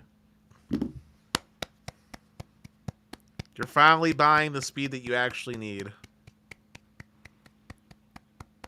I got to see how much the 300 will cost. As a new customer, probably $40. As an existing customer, I'm going to guess 60. My bet is it's going to cost 60. That's my bet. I'm not happy about any of this right now, Dennis. I'm not necessarily happy, but I'm also having fun with it for entertainment factor. Also because I'm actually enjoying your faces that you make, which are rare faces of sadness and depression. As you realize that monopolies do suck, as Austin touched on. And I also just, joking aside for a second, I just want to highlight something for anyone that's always Fios never did this to you? No, they raised my prices. How much? Well, technically my plan costs $100. Technically. However, I got a loyalty discount. Brings you down to what, 75? The loyalty discount brings me down to 80, and then my auto pay and paperless billing discount brings me down to 70. And then I also have an existing discount that they didn't remove from my previous promo when they raised my price that's still on effect, which brings it down to 65. But I just want to say real quick, joking aside, for anyone that hated me or naysayed me, this is why, despite the venom for cable, you want your cable company to be good in your area, right? Like if fiber comes, that's awesome. You got literally the best thing since God himself touched the earth to come to your house. But you want your cable company to actually be competitive so your fiber provider doesn't bend you over the barrel, just like cable bent you over the barrel when DSL was your only option. So could these become bargaining chips where I could say, look, Cox is running this. Like, yes. Can that work? Sure, but you're still going to get screwed because they're going to be like, well, go to Cox then. So what I'm trying to say is... I'm not going to Cox, bro. What I'm trying to say is you want Cox to be good so you can actually do that. The cost-saving customer will just switch. I got Verizon in the back pocket. I already ordered the gateway, Dennis. Yeah, and it's fixed wireless and worse than fiber. Everything's worse than fiber, though. It's worse than good cable. Yeah. Keyword on good cable. Right. So you'd be better off trying to get Cox to fix the bad cable. No. Cox is trash, bro. I don't want to sound like Optimus Prime trying to contact the Autobots all the damn time. Carlos was able to get Cox to fix his stuff, and look, he's talking about how he loves it. And he was the man that loved CenturyLink. Nobody loves CenturyLink. He's full of shit. Carlos did. He's lying. Nah, he has DSL from the 100 by 20, I believe. DSL does 100 by 20? For him. Damn, son. What is Carlos saying here? Go ahead. He said, I told Cox, only way I'll come back is if they fix his fiber line. They had trucks here yesterday fixing it and signed up because they kept it. And stuff working great now. I mean, Steve, for me, price isn't an issue, man. I mean, I would pay... Yeah, but you'd also prefer fiber over water. Not wrong. Running water at the house, but who's defining it, you know? Yeah, you're running to go fetch water from the park water fountain. Oh my god, he's going to the truck stop to take a shower. Austin said, Sneed, be lucky you have fiber. Want it for the stew Joe. And I'm not going to be able to get it. Sometimes I have to use AT&T hotspot to upload my videos. Can I just say, by the way, I really do love when Verizon works well. When Verizon works well for my Fios, man, I literally love it. It's the best thing ever. I just really wish they could be as reliable as your AT&T fiber was. Can we get Carlos on? Carlos, get in here, bro. Carlos has access. It's his. I know. It's freaking get in here. Dude, he got a Cox mobile line for free for 12 months. Exactly. I'm trying to get him in here so he could tell us about this stuff. Austin said, CenturyLink left a bad taste in my mouth considering I've worked in Bradford County, Florida. Hey, that stuff was literally 15 out of 30 days. Hey, Sneed, did I tell you that Verizon sent me a message a while ago? What'd they say? Usage on the home internet. What? Verizon. About your Fios? Sent me, yes, a message. What'd they say? You know, basically the nice way of saying, like, we see that your usage is, above our typical household usage. We'd recommend that you upgrade to a business plan, and they tried selling me on a business plan. A business plan? You don't run a business out of there. I know. What the hell's the business? Triple? It's at well, least double. First off, the business plan doesn't offer gig. The highest you can get is 500 meg, and I think 500 meg was something like $300. What did you do that was so bad? Multiple terabytes of usage. But you did it on your other one. Dude. I mean, I just reduced my usage, and they've been leaving me alone. Yeah, but that means you have to manage it, and you're putting more load on the other one. Oh, no. It just means I don't do the thing that was using a lot of usage. Was it the anime downloads? Yeah. Those video files are too big. What are you watching? What resolution? Lossless Blu-ray rips. Oh, my God. So it's basically 4K content? Yeah. Yeah. See, that's just massive, bro. Dude, it was for the NAS, Are they man. shows or movies? Both. Oh, God. So you got catalogs, basically.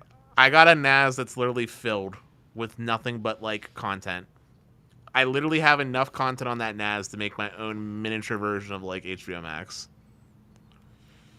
Jason's talking about Frontier. Oh, hey. I think he popped in. No, it's Moose. Oh, it's the original. Go ahead, Hey, Cha-Cha. Moose. Jump in. What's happening? We got a moose sighting, folks. It's been too long.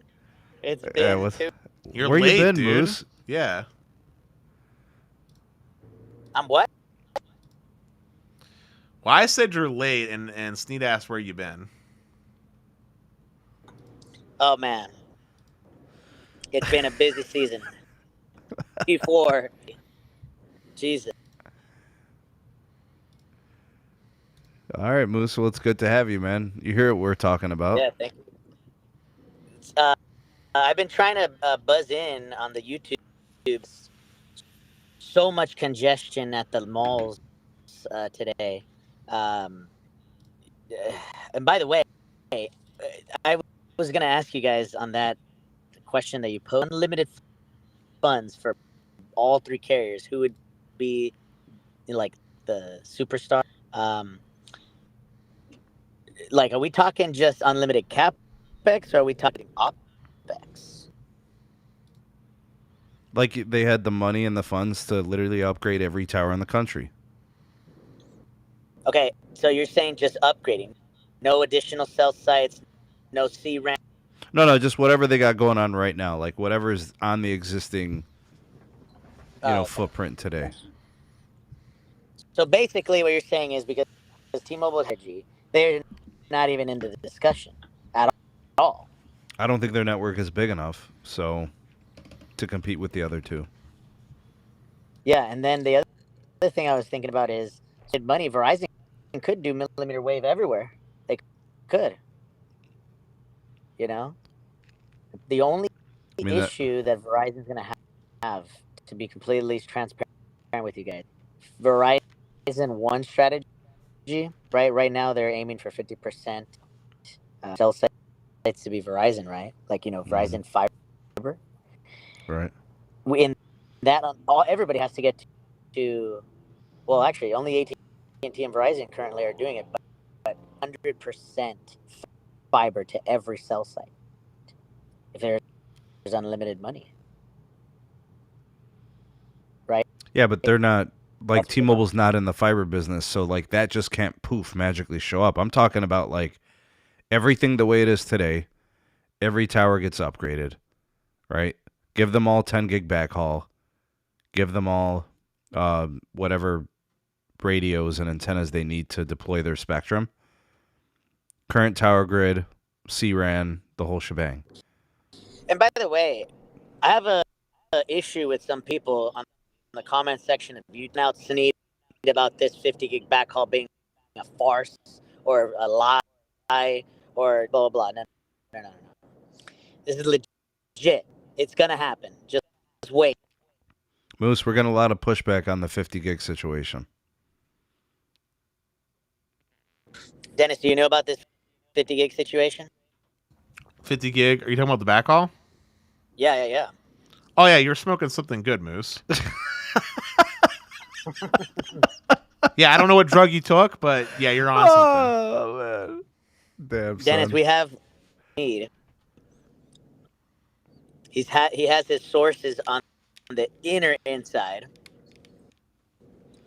They never lost, you know.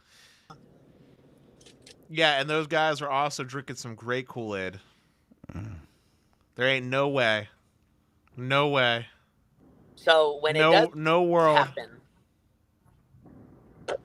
so what to say, Moose, if it happens, I'll personally fly you out to whatever country of your choice, and I will get you a nice spa treatment at a fancy spa. I'll buy you the finest piece of Wagyu steak and your beverage of choice to go along with it, because it ain't today. I don't want to be flown out. All I want to do, right? Once that happens, I want to be able to test it out. Think about it like this, right? Can the 14 series take advantage of aggregated N77, right? 3.45 plus 3.7, right? Can call, right? How much speed is that going to be? Like, that is. Moose, can we get you on a Wi-Fi connection or something? Yeah, I'm on my way back. T-Mobile. Yeah. Get off the T-Mobile, bro. I'm on my. I think T-Mobile today. Are you actually on T-Mobile? Yes. I knew. And people are like, "Oh yeah, T-Mobile." Oh. Moose, I ain't pulling punches though. If anyone thinks that AT&T is pulling 50 gig backhaul to all their sites, they're on something. No, not all their sites. I think that's unrealistic. But like, if you think about a strategic situation where 50 gig would be a priority next year, I mean, wouldn't it be a site that has 3 carriers on it, 4 carriers? No. Sneed, how much spectrum does AT&T have? Just do the math real quick. How much spectrum do they have total? Non-millimeter wave. I'm talking the whole shebang. How much? Couple of thousand. Well, it's like 1,400. Okay. 1,300. Good. All right, let's follow along on this train of thought. They have 1,300 megahertz of spectrum, and magically, because Stanky was blessed by Santa Claus himself with some money, decided they wanted to play all of it on a cell site. How much backhaul do they actually need to maximize the throughput of that spectrum? 20 gig? If that. Why would they put 50 gig? Yeah, but the 50 gig would be to the entire site. It's not just for AT&T. You get what I'm saying? Like, Verizon's I know. I'm saying 20 gig to the entire site would have been plenty. They only need like 10 gig, dude. Yeah, but what if they want to do mobile edge compute off of that site? 10 gig is going to be plenty. No. 10 gig is going to be plenty, multi-carrier, and then mobile edge compute definitely needs a 50 gig circuit. Come on, Dennis. So, Sneed, you realize that there... Hold up. Wait, Boost, I'm sorry. You realize that there are companies out there, okay, that are supporting thousands. I'm trying to play devil's advocate, Dennis. Thousands. You're not working with me, bro. Thousands of subscribers. No, literally. Thousands of subscribers with a mere 10 gig backbone line as their interconnect. They'll have 2 of them. What's the step up from 10 gig, Dennis, that you think is more appropriate? 25. I can believe that. 50 gig is not on this earth. Sorry. Oh my God. I'm telling you, man, Sneed has actionable intel on this, but I have two different occasions, 2 different. I mean, it's been corroborated from. Yeah, I look, bro. I have to see it. I'm of the belief I have to see it. But they haven't been wrong, bro. Listen, these internal sources that are feeding you news, Sneed, are conspiracy theorists, okay? They're spewing conspiracies. They're weaving them as we speak. But Dennis, like, they're betting 1,000, dog. They might be, but even a person that bats 1,000 has to miss once. Well, then this would be it. If this is wrong, this is the one miss. I'm fine with that, dude. I don't hold punches. I don't care who it is. If I think something is a load of something, I'm gonna call it as it is. That there's no world where this makes rational sense. It's crazy. Sneed, Comcast doesn't even do 50 gig to like any of their nodes, and they're supporting guaranteed higher speeds to more subscribers. I don't know, dude. Oh man, I don't know. My first thing was I'll when I get to see it and actually test it. I mean, look, you stretch it. Multi-carrier, 4 carriers, and then millimeter wave. You still don't see 50 gig being in the works. Carlos, I just want you to know you looked very scary in this like dark cam, and I thought you were wearing a Spectrum shirt for a moment. No. What's up, Los? No, what's going on? Where you at, bro? I'm working on the cell site right now. What's going on? Oh, snap. You see it, bro? We're talking about With the 50 gig backhaul to the cell sites, bro. Oh my god, not this bullshit again. Hey, Carlos is on the same train as me. Okay, cool. Bro, come on, bro. As a network engineer, I can tell you how this shit works now, bro. I used to, bro. Carlos, right, what's gonna be a more appropriate capacity circuit if it's gonna go high capacity? It's gonna be shared. Okay, so you're gonna have your. Let's put it this way, like in the cables of the world, you're gonna have your node, all right, and your node is gonna be distributed between these cell sites or houses, in traditional cable terms.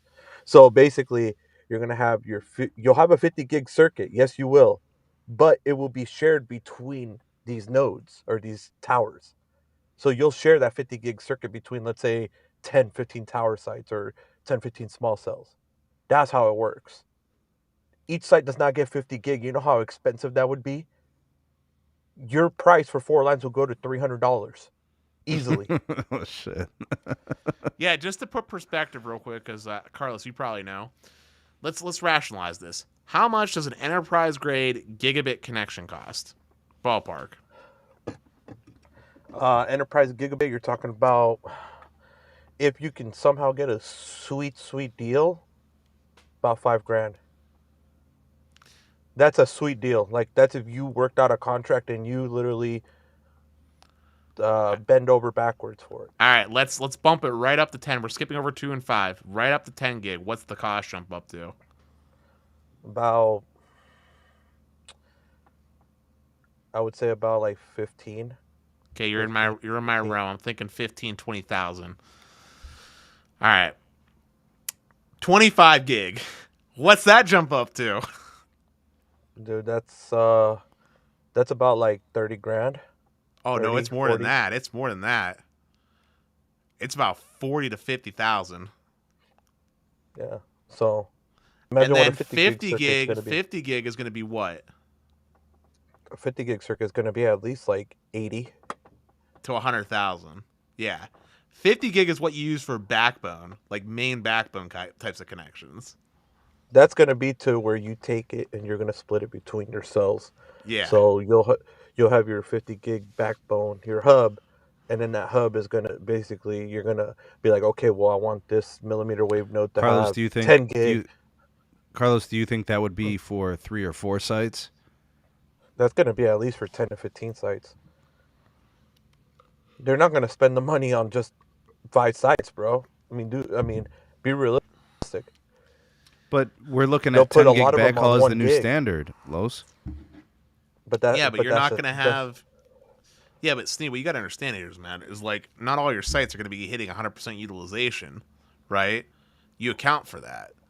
Yeah, but you don't have 200-300 megahertz of sub-6 spectrum to put it on 1 gig circuit.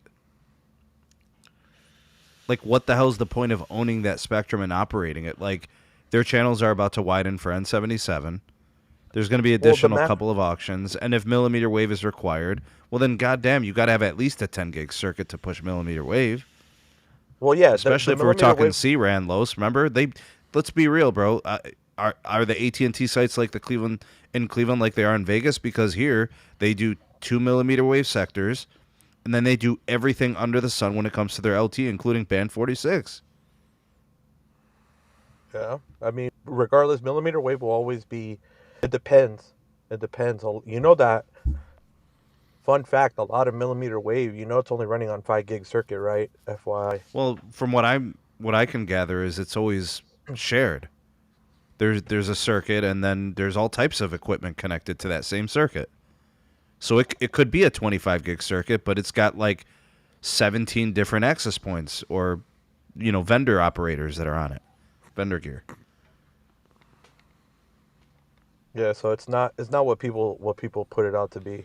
It's yeah, not. but Los, like if Verizon, let's use Verizon because they actually do millimeter wave. Let's say they put 1,000 megahertz of millimeter wave on air, and the equivalent of a 10 gig circuit or higher. We'll be seeing 6 to 8 gigabits per second.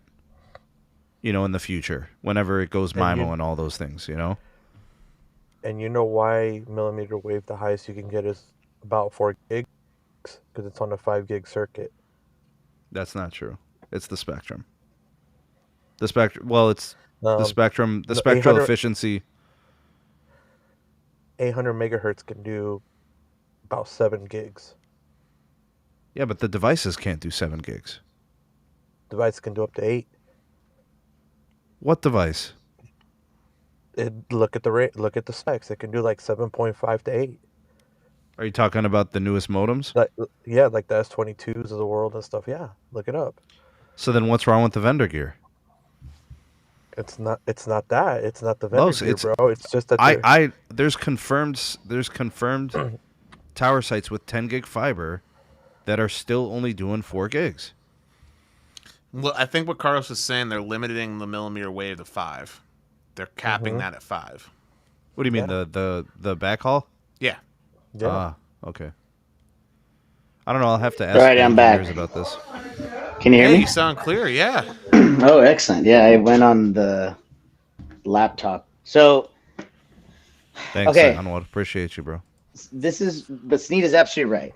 Right now, it's 10 gigs shared between 3 sectors. So each sector gets 3.33 gig, right?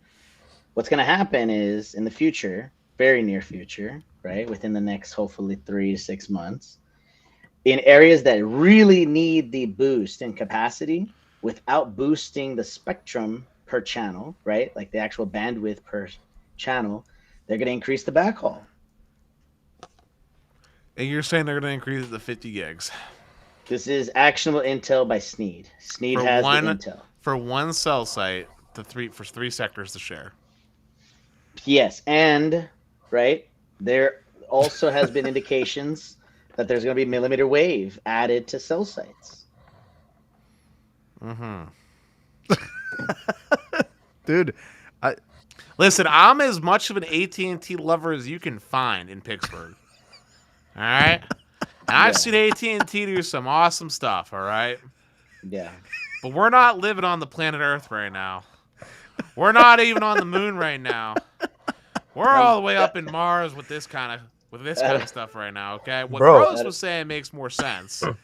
I'm going to tell you this right now, bro. If that was the case, bro, then I expect prices at AT&T to go up for 4 lines for $300. And you best believe I'll leave AT&T because I don't want to pay that kind of pricing. What? Why would they go up? Why would that happen? Because you're talking about $80,000 per circuit. If you do every tower site, that's 60,000 sites at 80,000. You think AT&T is going to sit here and be able to? It's not every site. Sneed was saying, right, it's going to be specifically targeted locations. I was looking at it from the angle is there are probably some hub type sites, right, that are like really, really high traffic. Like think Dallas, think locations in SoCal, where you've got like LA County, and these where the market share is high and the tower grids are fierce. All right, let me give you a devil's advocate, Sneed. Sorry, okay. I just thought of devil's advocate. Yeah, go. Let's just assume it costs $100,000 to do this, right? Why would I do that when I could go build probably about 7 to 10 small cells to offload traffic from this macro that apparently needs this magical upgrade, and in doing so, have even more capacity? Yeah, but Dennis, that's what I think part of this is. I think part of it is developing a daisy chain of millimeter wave, a daisy chain of macros, but getting them onto this 50 gig circuit. So I'm kind of looking at it like how Carlos is describing it, right? Running it to multiple sites. 50 gig to every site is absurd. That's what Moose is saying. His insider. No, not every site. No. But he's saying it's going to happen to a single cell site. The key. Okay, let's separate what we're saying here. Carlos, which I agree with, sounds more rational, is saying that this is a 50 gig circuit that's going to be shared by many macros, like 13 macros. No. I would say more small cells. They'll probably do it more in the small cell department. Point being, is why are we excluding the possibility that they run the 50 gig to a cell site and other carriers aren't utilizing that same circuit? Like, why wouldn't they monetize it? I mean, it's enterprise grade business. Like, that's good money. Like, you would, a Dish site, a Verizon site, a T-Mobile site. Like, why not? They're going to want, you can give them a dedicated 10 gig circuit to each one of those racks of antennas and radios. And you could still do MEC and you could enterprise other things. Like, okay, but this is different from like what the original insider sources apparently were saying, from my understanding. Original insider sources were saying that 50 gig is going to go to one cell site. Three sectors sharing it. But what happens with that site, we don't know. You see, like that's why I'm saying I have to see how this ends up getting utilized. I have to see a single use case. How the hell do you justify it? A single business use case. How do you justify a 50 gig circuit? How? Right. But. And by the way, right, we should also say this, right? Sneed sources have been saying that it's going to be at AT&T fiber-fed locations first, right? Because that's the cheaper way to do this. All I want to see is this happen in Cleveland. You don't have to do it in Pittsburgh. I'm cool. I'm fine. I'm happy. I want to see it in Cleveland. I got to see this, bro. I'm fine. I'm content with what I have in Pittsburgh. You don't have to mess around. And AT&T, I'd advise you not to do this because this is the quickest way to go into bankruptcy. Where do you guys think, from a national perspective, like AT&T's shooting for like 75% of their tower sites to be fed by their own fiber. Where do you think they are in that with respect to every site being on a 10 gig circuit? Probably 40%. Yeah. What do you think, Los? 40 right now. Yeah, Dennis is right. About 40. You're thinking 40% of all cell sites have 10 gigs? Yep. Mm-hmm. And of those 40%, how many... you're saying that every single AT&T fiber-fed site, right, has it, right? Yeah, 40% of AT&T fed sites are Okay. 10 gig backhaul. Yeah. Wait, hold up. Do you think that's that it's only 40% because of time constraint, like they just haven't gotten to it, or do you think it's strategic in that it just hasn't called for it? Strategic and time. Here's the thing. Here's the thing. When you upgrade something into the multi-gig, right? It's not just it's not really a matter of changing out the fiber that's being ran, right? The fiber can do whatever. It's a matter of changing out the actual raw equipment that's actually providing said bandwidth, and changing out your gigabit switch to a 10 gig switch costs thousands of dollars with the enterprise space, let alone the other aspects that have to be accounted for, such as the computational resources. Like, you need to have very powerful servers to handle this higher throughput. Well, Dennis, I've seen the fiber upgrades within shelters take a long time. Yeah. And I'm just talking about the cell tower side. Right, but I'm saying that's not even the most expensive part is what I'm trying to say. Right, yeah. What I'm trying to say is the most expensive part has to do with the actual hardware to support that bandwidth, because you got to remember, AT&T, it's not just AT&T giving dumb bandwidth, right? Like, they got a billing system that's keeping track of this data usage on a per account level, so they're able to pin it for billing purposes at their OCS. They got deep packet inspection going on for regulatory compliance purposes to be able to distribute this bandwidth, so they need tons of CPU resources and server resources to be able to handle that. They've got SLA agreements that they need to comply to with other prearranged agreements. Like, there's so much stuff that goes into it that requires expensive hardware when you make these types of upgrades, where that's like most of the cost in the long term. And the operational maintenance of said equipment is also very specialized because it requires special tools oftentimes. It also requires specially training your employees to be able to manage these more sophisticated systems. TLDR, no. I don't think it's that big of a deal, because if they already have fiber to that site, they're just going to continue. They just need to switch out the switches, correct? But realistically, it's so much cheaper than getting it from like Frontier Fiber or any other provider. Yeah, but the question to Sneed was, why didn't they do the 100% yet? And I'm answering. Well, that's why I was going to ask. Okay, so does it end up 50, 60, 70% by the end of the next year? 8, because now they have spectrum. Like you would say before, well, they only had 10 by 10 of this, 20 by 20 of this. Like, why would they rush to get 10 gig circuits when you only have 50 megahertz of spectrum? Well, now they're going to have 200 plus, right? Or no, what would it be? It'd be like 50, 120, 140. Yeah, so they'd be like 170 to 200 non-millimeter wave. Yeah, like in Dallas, just N77 alone is going to be 140 megahertz, right? 100 on 3.7. Yeah, and then they got 10 by 10, 14, probably 15 by 15, 12, 20 by 20 PCS. What do they got? 10 of 29, 10 of 30, right? So they're pushing 200. Yeah, you got to get a 10 gig circuit on there, but like, I don't know, man. I think there's more to the story, personally. Like I was saying, I think it's more the mech. I think it's more of the enterprise distribution. I think some of that's in play here too.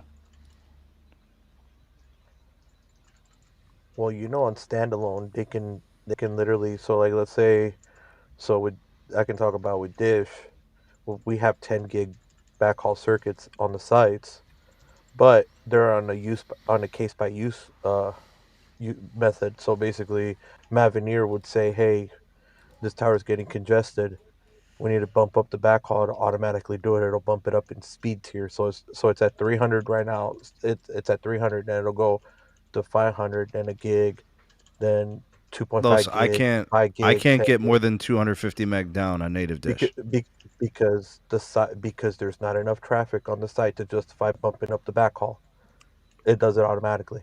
Yeah, but it's only 30 megahertz of spectrum on one side, bro. Yeah, but so if there was a bunch. What's the theoretical, Los? What's the theoretical peak? You're getting the right amount of speed for what it is. I'm not saying no. Exactly. But regardless of the fact is, once there's congestion on that site, let's say there was 5,000 users on that site, it'll automatically bump up the backhaul as it goes, so you don't see a degradation of your speeds. Yeah, but they're gonna. I can see it being used like on a case by case method like that. That's what the 5V standalone core can help the carriers do. Everything being software defined. Mm-hmm. So you don't have to sit here and pay for the full use at all times, like a Dish. They're not paying the full use of the 10 gig. They're paying it on a use by use. So is that built into the agreement with the ILEC? Yeah. Mm-hmm. Hey, Sistine, I just had another thought for devil's advocate. Going back to your point about having it utilized for other enterprise use cases, right? If that was the actual business justification, then why stop at 50 gig circuit? Why not just do 100? Listen, look. Here's my thing with 50 gig. Okay. I think 10 gig backhaul is the standard for each business use case. Right, but 50 gig, all right, is a weird. It sits in a weird spot in a similar vein that 2.5 gig and 5 gig Ethernet LAN Ethernet sits in a weird spot. Like, you'll notice that a lot of equipment that supports multi-gig LAN connections, right, jumps up to 10 gig.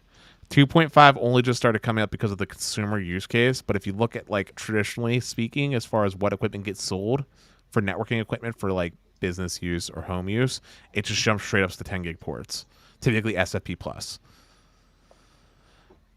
50 gig kind of falls in this weird camp. 10 gig, pretty standard now in the enterprise space. It's cheap. 25 gig, somewhat cheap as well, because they found that they could use a lot of the same existing type of hardware to support. I see what you're saying. 50 gig gets into the spot now where at this point, from a hardware standpoint, you might as well just buy the 100 gig equipment, the stuff that can handle 100 gig, because you're going to run the fiber anywhere. That's a pretty static cost. The fiber is going to cost you the same anyway. The hardware is the differentiating factor, and for the difference of insert nominal amount of money, you're better off just going with the 100 gig. You think there's stuff that hasn't been disclosed to me that would really put the pieces of the puzzle together? I think that if I had a chance to sit down and read the actual use cases that were being intended, I might have a different reaction right now. Right. But right now, I feel like we're talking about freaking Looney Tunes level of crazy. Beep, beep. That's all, folks. That's the only thing that's missing with the "What's up, Doc" and a hammer over the head that goes bam. Waka waka. Nice, Oh dude. no. You brought out the spice, dude. You found a way to bring out the spicy moose. You brought out the savage in me tonight, and I'm sorry. It's okay. I'm telling you, man. It's just an interesting time. It's That's just a an word interesting for it. time. You know, like the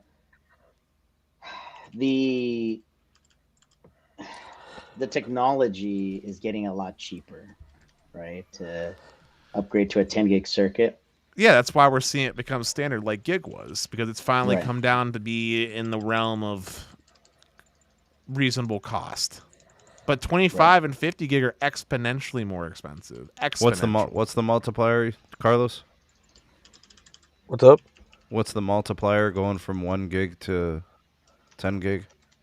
What, price wise? Yeah. About 10 grand, And then give or take. what Depending were you on the guys, deal. okay, and what were you guys estimating for 25? It's like a 10. It's like a 10 on maybe like a. I don't know what the multiplier is. But we were saying gig on a sweet deal. I think we said what what did you say, Carlos? It'd be- That's it. 10 gig would be about like 15 to 18, you know, and then 25 gig is going to be about 50, about there, 40, 50. Yeah. But of course, you know, depends on the deal. Some dude, like, if you say, hey, we're going to use on all our sites, we're going to use this, da da da, and You might get a sweet you deal. know, you might be able to get it instead of, you know, let's say 40 thou, you might be able to get it at 32 thou, you know. Yeah, but 50. We agreed that 50 gig is going to be 80 to 100,000. Right? Oh yeah, Like, yeah. That Of course, that that's is average. that is a from 10 gig to 50 gig. You're talking about easily a 10x multiplier. So can I give you guys the reason what created my doubts with this? It actually has nothing to do with what you guys are talking about. I had my doubts in a different respect. Everything at the big Death Star that we've been hearing from, like, in these investor conferences and the earnings reports, it's all been about cost savings.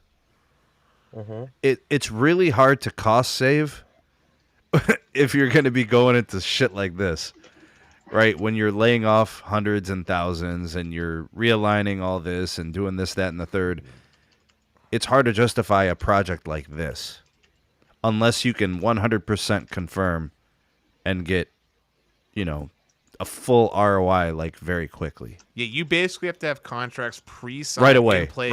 Right? Yes, exactly. Not even right Precisely. away. Pre-signed in place. Yeah, you're not going to do the work unless you know that those contracts are there for that gear. Yes. Right. Exactly. That's the first thing that came up to my mind. Because we've literally seen AT&T move away from retail. Like, everything's authorized now. Like, Yeah. their core stores, gone. Right? We've seen teams completely, like, rearranged and people moved around and jobs get cut. Like, contractor work at AT&T, decimated. Thousands gone. Right? And that makes investors happy, right? They get leaner and stuff like that. But it's not indicative of a company that plans on growing its fiber footprint, with the exception of them telling us all the time, we just want to be the best ISP in the country. Right? So, like, that's the only thing that they can probably say, well, we'll hang our hat on this, is that we're serious about our fiber. Right? So that's the two And sides. by the way, everybody remembers that next year, very shortly, 10 gig to the home is coming quick This and is dirty and crazy, fast. bro. That is It's coming. crazy. It's coming. I'm gonna get it. This I'm gonna is get it. Okay. I'm the first one in insane, line man. to get it. Cha. My Big shout out to circuit- Austin's Tech, man. Thank you for the super chat. He said the latency routing in Florida needs to get fixed. Yeah. Hey Moose, I believe you on the 10 gig coming to consumers, but I think it's gonna be like $300. Nah, I don't know. Maybe 250. I say 250. I bet you if it was Comcast, they'd be charging like 600. They charge $300 for 10 gig already. They ain't got no 10 gig, dog. Yes, they do. Gig Pro. For Yeah, they do, consumer. actually. Yeah, Gig Pro. Damn, son. It's actually, it's more closer to 11 gig. Because they give you the 2 static IPs. They make the primary connection to 10 and Is that configure the one that you wanted? Is it what is that it was called? 6 when we previously talked about it. Yes, What's the name of the Gigabit Pro. Gig Pro. Yeah. It's the thing that makes my mouth water, and it's essentially an enterprise connection being sold to consumers. Yes. You don't need water, bro. You don't need water. Nope, I don't need a kidney either. I can sell one. To get the 10 gig. I don't actually need it. I'm fine with my 5s. But Cha, listen, man. As Moose said, Oh, or as Sneed said, I don't know why you're getting 10 gig. I respect you for getting the 10 gig. I don't know what I don't know what you're smoking. I don't know So what you're this- dreaming about. Wait, but- so let me explain really quick. The reason why I'm getting 10 gig is not because I really don't need it. I'm not even fully utilizing my 5 gig connection. But the reason why I'm getting it, It's out of 5 gig, bro. I'm at a 5 gig connection right now. But the reason why I'm getting it is regardless if it's 5 or 10, I get it for free. Oh, shit. Oh, I might shit. as well get the 10. Oh, no. And I'm over here bitching and complaining about my bill going up 50%. So Moose, Yeah. I'm happy you can have great internet connectivity. And I'm glad that you have the ability to dream as a young lad should. But whenever we're about 6 months into next year and there's no 50 gig circuits, I just want you to come back and be like, Dennis, you were right, and I'm sorry. But Dennis, what if there are 50 gig circuits going in next year? I already said I'll fly them out to the best resort. Give Oh, 'em so an the all- Wagyu is out there. Okay, the offer is Yeah. out there. Oh, shit. It'll be as long as it costs less than 5,000. It's on him. Damn, the cha-cha. Here's another getting thing that I wanted to Wagyu. tell you guys. So, since we haven't really had a chance to talk since Thanksgiving and all that, right? People have been asking, DMing me, right? Like, how is the service in Southern California, right? So, dude, I am pretty surprised how quickly the C-band has gotten from 30% of the time it's up, on the indicator to now inter-cell aggregation, was then 50%, now 60%. Right now, I'm looking at closer to 85% of the time. Oh, damn. Wow. Right. But I'm just going to preface this because people are going to start talking shit. The indicator's there, right? So the connection is established with an N77 connection, right? But that N77 connection might be significantly further away than you would be expecting. You get what I'm saying, guys? Right? Because of Oh, the man. dual connectivity? Because of the dual connectivity. However, I will say this, though. More cell sites this month have been upgraded and activated than ever before, right? We're talking about 500 sites last month, 500 sites this month. God dang. Hey, Sneed, I just wanted to show you real quick to change topics. You see that? Yeah, That's I your do. Verizon UW in Pittsburgh, baby. Oh, it's atrocious. That's that. Look at this. 3 bars of UW. What was the best that it ever performed? in At your my house? Yeah. About 200. We're down to 15 meg. Jesus. Good job, Verizon. Yeah, but I mean, Well, is it it's possible wireless. that it's is it possible that it's a RF issue and it's not? Dude, my RF is Yes. better than ever. They upgraded the site that was off for a little bit. It's better than ever. It's fixed So your wireless for SINAR you. and your RSRP, all that stuff's the same? Better? No, it's better. My signal That is- improved. Wow, man. My service, because of congestion.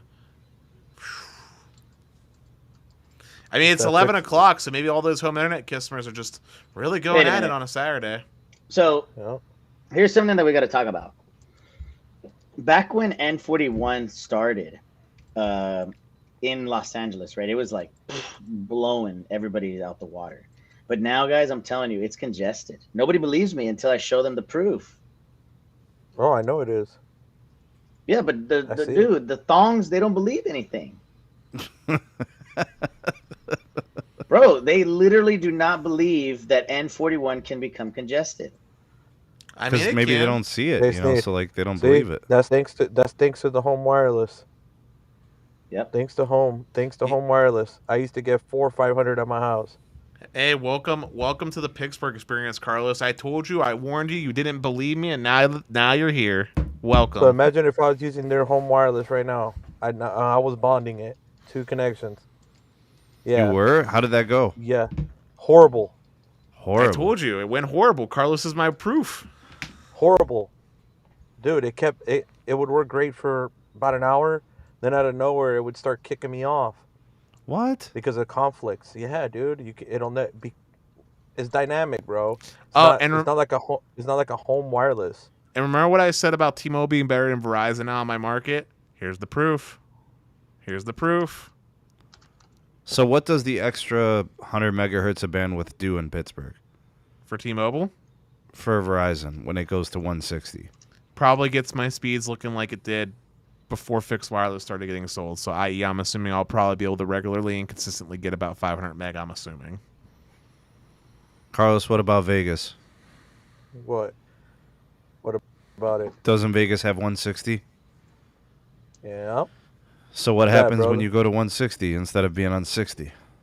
The LTE is better. Is that CBRS? No. So everybody and their mother has a 5G device on connected to ultra wideband. It's the home Yep. internet, bro. If I Yep. go in my neighborhood, I will see at least 20, 25 boxes. Here, Or at allow least. allow me to also do an LTE speed test. Who's so the I home can ISP out there, Los? Who are the Cox. options? Cox. Cox and CenturyLink DSL, they stop certain streets don't have the 100 by 10 like I do. So They're at like 50 or something. some are on 1.5. Yeah, but so- Sneedman, allow me to do an LTE speed test to prove a point about how LTE is now faster than 5G UW. I have now forced my phone to LTE only.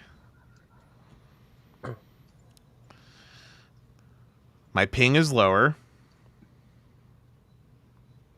Oh, hold up. Got airplane mode, this motherfucker. That's what I'm saying, bro. That fixed wireless, bro. And I know people are gonna dog me and they're gonna be talking hella smack right now. But I gotta say how it is. The only one doing fixed wireless home internet right is US Cellular, bro. And I don't care what anybody wants to talk crap, bro. I don't give a damn. Go ahead and blow the smoke. Yeah, but bro. they're doing fixed They're the only wireless ones through doing- millimeter wave. There you go. That's why. And they're capping it at 250 down. 300. Here, look. 300 That down. but that's if you using the pivot echo. If That's you're not, then LT. you get better. That's LT only. It's slightly faster. Does it change at any point during the day or the evening? Yeah, it changes. I can get faster speeds at like early ass morning, like 4 in the What do you morning. get? Like my 150.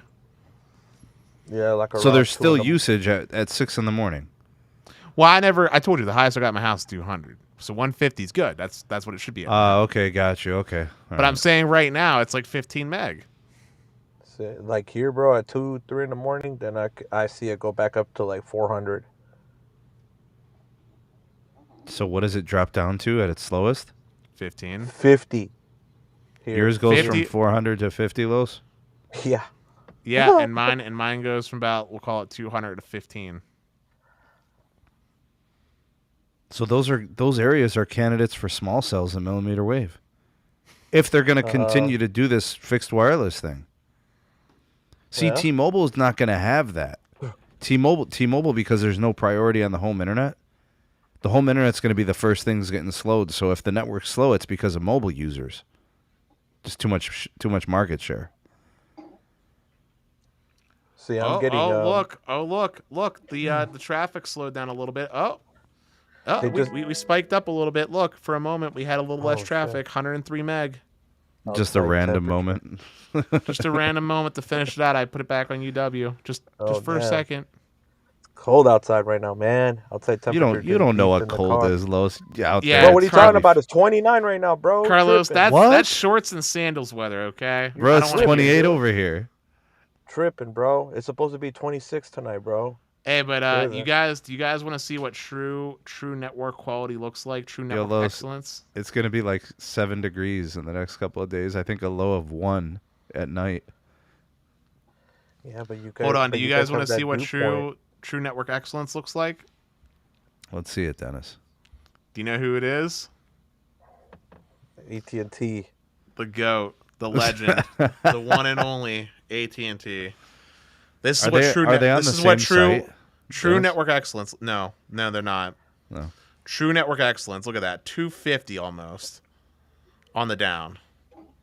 We got it, 250, 251, 252, and look at that uplift. You know the only is that 5G plus, Dennis? Just regular 5G, not even 5G plus. The difference is market share. You know, they just got too much users on that Verizon, Yeah, but you know who doesn't care? Dennis. Yeah. Do you know why I don't care? Do you know why I don't care? Why don't you care, Dennis? Because if you have more market share, it means you're making more revenue. If you're making more revenue, you should be able to deploy more network to support your increased market share and gain continued more market share. Facts. So, I mean, they got all that extra revenue from the fixed wireless. Where's my small cells that you keep talking about, Sneed? They need them. They need them. Hey, what if you got one right at the end of your street? If I did, I'd be dancing, and I'd honestly might even consider canceling the FiOS. Damn. Well, I'd assume it would be more reliable. Damn. There you go. There's AT&T And it would be for you. $25. And it would be $25. It looks like our predictions are coming true, Moose. There's we said AT&T. that because AT&T wasn't doing fixed wireless, they simply didn't need the spectrum, and their network was still going to be fast. Who was Look at that? that ping, bro. I mean, made we- the same prediction, though. Yeah, we made that prediction here, guys. It was going to be a lot of work and a lot of pain to make fixed wireless work. Yep. How do you like Now- that ping, Sneed? And now, like a civilized human... What is that, 15, Los? Yeah, it's 31 up and 15 ping. But hey, now like a civilized human, so I can do my fellow man justice, I went on Wi-Fi so they could try to enjoy the scraps of bandwidth that Verizon is providing for them. You know, I actually agree with Dennis on this one. I have a lot of folks that have tried. Oh, hold up. Let me say this. A really good friend of ours, Sneed knows who I'm talking about, got Verizon Home Internet millimeter wave. Literally, the millimeter wave node is outside of his apartment. Okay. That's and beautiful. and it is so bad. It cuts out. I don't know if he has a bad unit. He doesn't care. He's going to a new condo, and he's getting 5 gig AT&T fiber, just because he can. Nothing better than the fiber, dog. Nothing. So Sneed, remember earlier you were saying you're going to go to fixed wireless? Are you sure you want to go to fixed wireless and do that to somebody, or do you just want to stay on your fiber like you should? Let him learn the hard lesson. Let them learn I through hard learned it. knocks. I learned it. I'm good. I know. I used to flame you. I used to flame you back when you had CenturyLink fiber. I said, you have it good. Why are you using Starlink? Why are you using fixed wireless? Wait a minute. Hold up. Got a question for you guys. Yeah. If you have cable, would you try, or would you go to home internet? Would I go to fixed wireless? No. Yeah. No. Dennis, guess why what do you this look is? so disgusted? Because I feel personally assaulted. I'm Doxus Dennis. You're asking the man that defends and dies on the hill that Comcast and other cable companies, and specifically Comcast, delivers an exceptional product. I can agree with you every day T-Mobile. about their pricing, but I'll never not fight this battle because their freaking cable product is actually good for home internet solutions. Steve, you now have a face of disgust. Wait. So you're saying that you would not, right? You would not go from cable to T-Mobile home internet. No. Oh, especially not if it's T-Mobile home internet. Listen, Moose. That's like asking you, would you go from your 5 gig fiber to dial-up? Well, no, the reason why I'm asking is because what about if you've been having a bad experience with the Spectrum internet situation? Still no. I would do what I did with Verizon and spend 6 months in other agony as I slam my balls into a door trying to get them to fix it. Damn. Hey, that T-Mobile is actually pretty good for 1 bar, Carlos. I mean, the upload sucks, but the download's good. That's because I'm facing the phone at the tower site. I'm facing it the other way. If I face it my way, it'll tank. That's T-Mobile for you. T-Mobile. Still better than Verizon. I mean, download speed, but not upload. But then, unless you want over 2,000 ping on loaded ping with T-Mobile. Actually, hey, T-Mobile's been improving that, actually, real talk. T-Mobile's been improving that. Actually, loaded ping is 10,338, the highest. Oh, damn, son. Yeah, but they've been improving that. I've actually seen a few cell sites over. No, real talk. They've been improving that. I've seen a few cell sites over here where they did the upgrades, and the loaded ping was only like in the mid 300s. Hey, look, I'll just tell you one thing, man. Verizon has good calling. Verizon has good texting. Verizon lets you do basic things on their phones. But if you run a speed test, you're going to be very sad. You know what, bro? Screw fixed wireless, bro. I'm good. Verizon would be better off if they didn't sell fixed wireless. If they left it alone, they were getting like 500 meg consistently. You know what, bro? Even if they gave me this stuff for free, bro, they can shove it, bro. All right, Sneed. So when do you give up on fixed wireless? I'm waiting. I'm about to activate it. Let him try it. He'll see. I'm about to activate it, dog. Don't you have it at the bakery? Don't you have it at the bakery? But we have millimeter wave at the bakery. Yeah, that's different. That's way different. Yeah, I mean it's.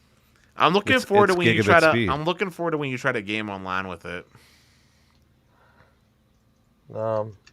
It'll hold up. I've done it. It'll hold up, but Dennis, I can get 300 megabits here in the lower level, dog. It's not about that, bro. It's you'll find out. You'll find out. There's gonna be a part 2 episode of Steve just saying, "Dennis, you were right," and I'm gonna record it and repeat it back to him. I was right, bro. We got to make a meme out of it. It's not about, bro. I'm gonna tell you this right now. Okay, you'll be able to game. I'm not gonna downplay you, but you're gonna have so much latency spike. That's the point. That's not a gameable experience if you're getting latency spikes. I mean, what am I supposed to be seeing right now? I see 31 ping. Yeah, that's your idle latency. What's your loaded? 1435. Uh-huh.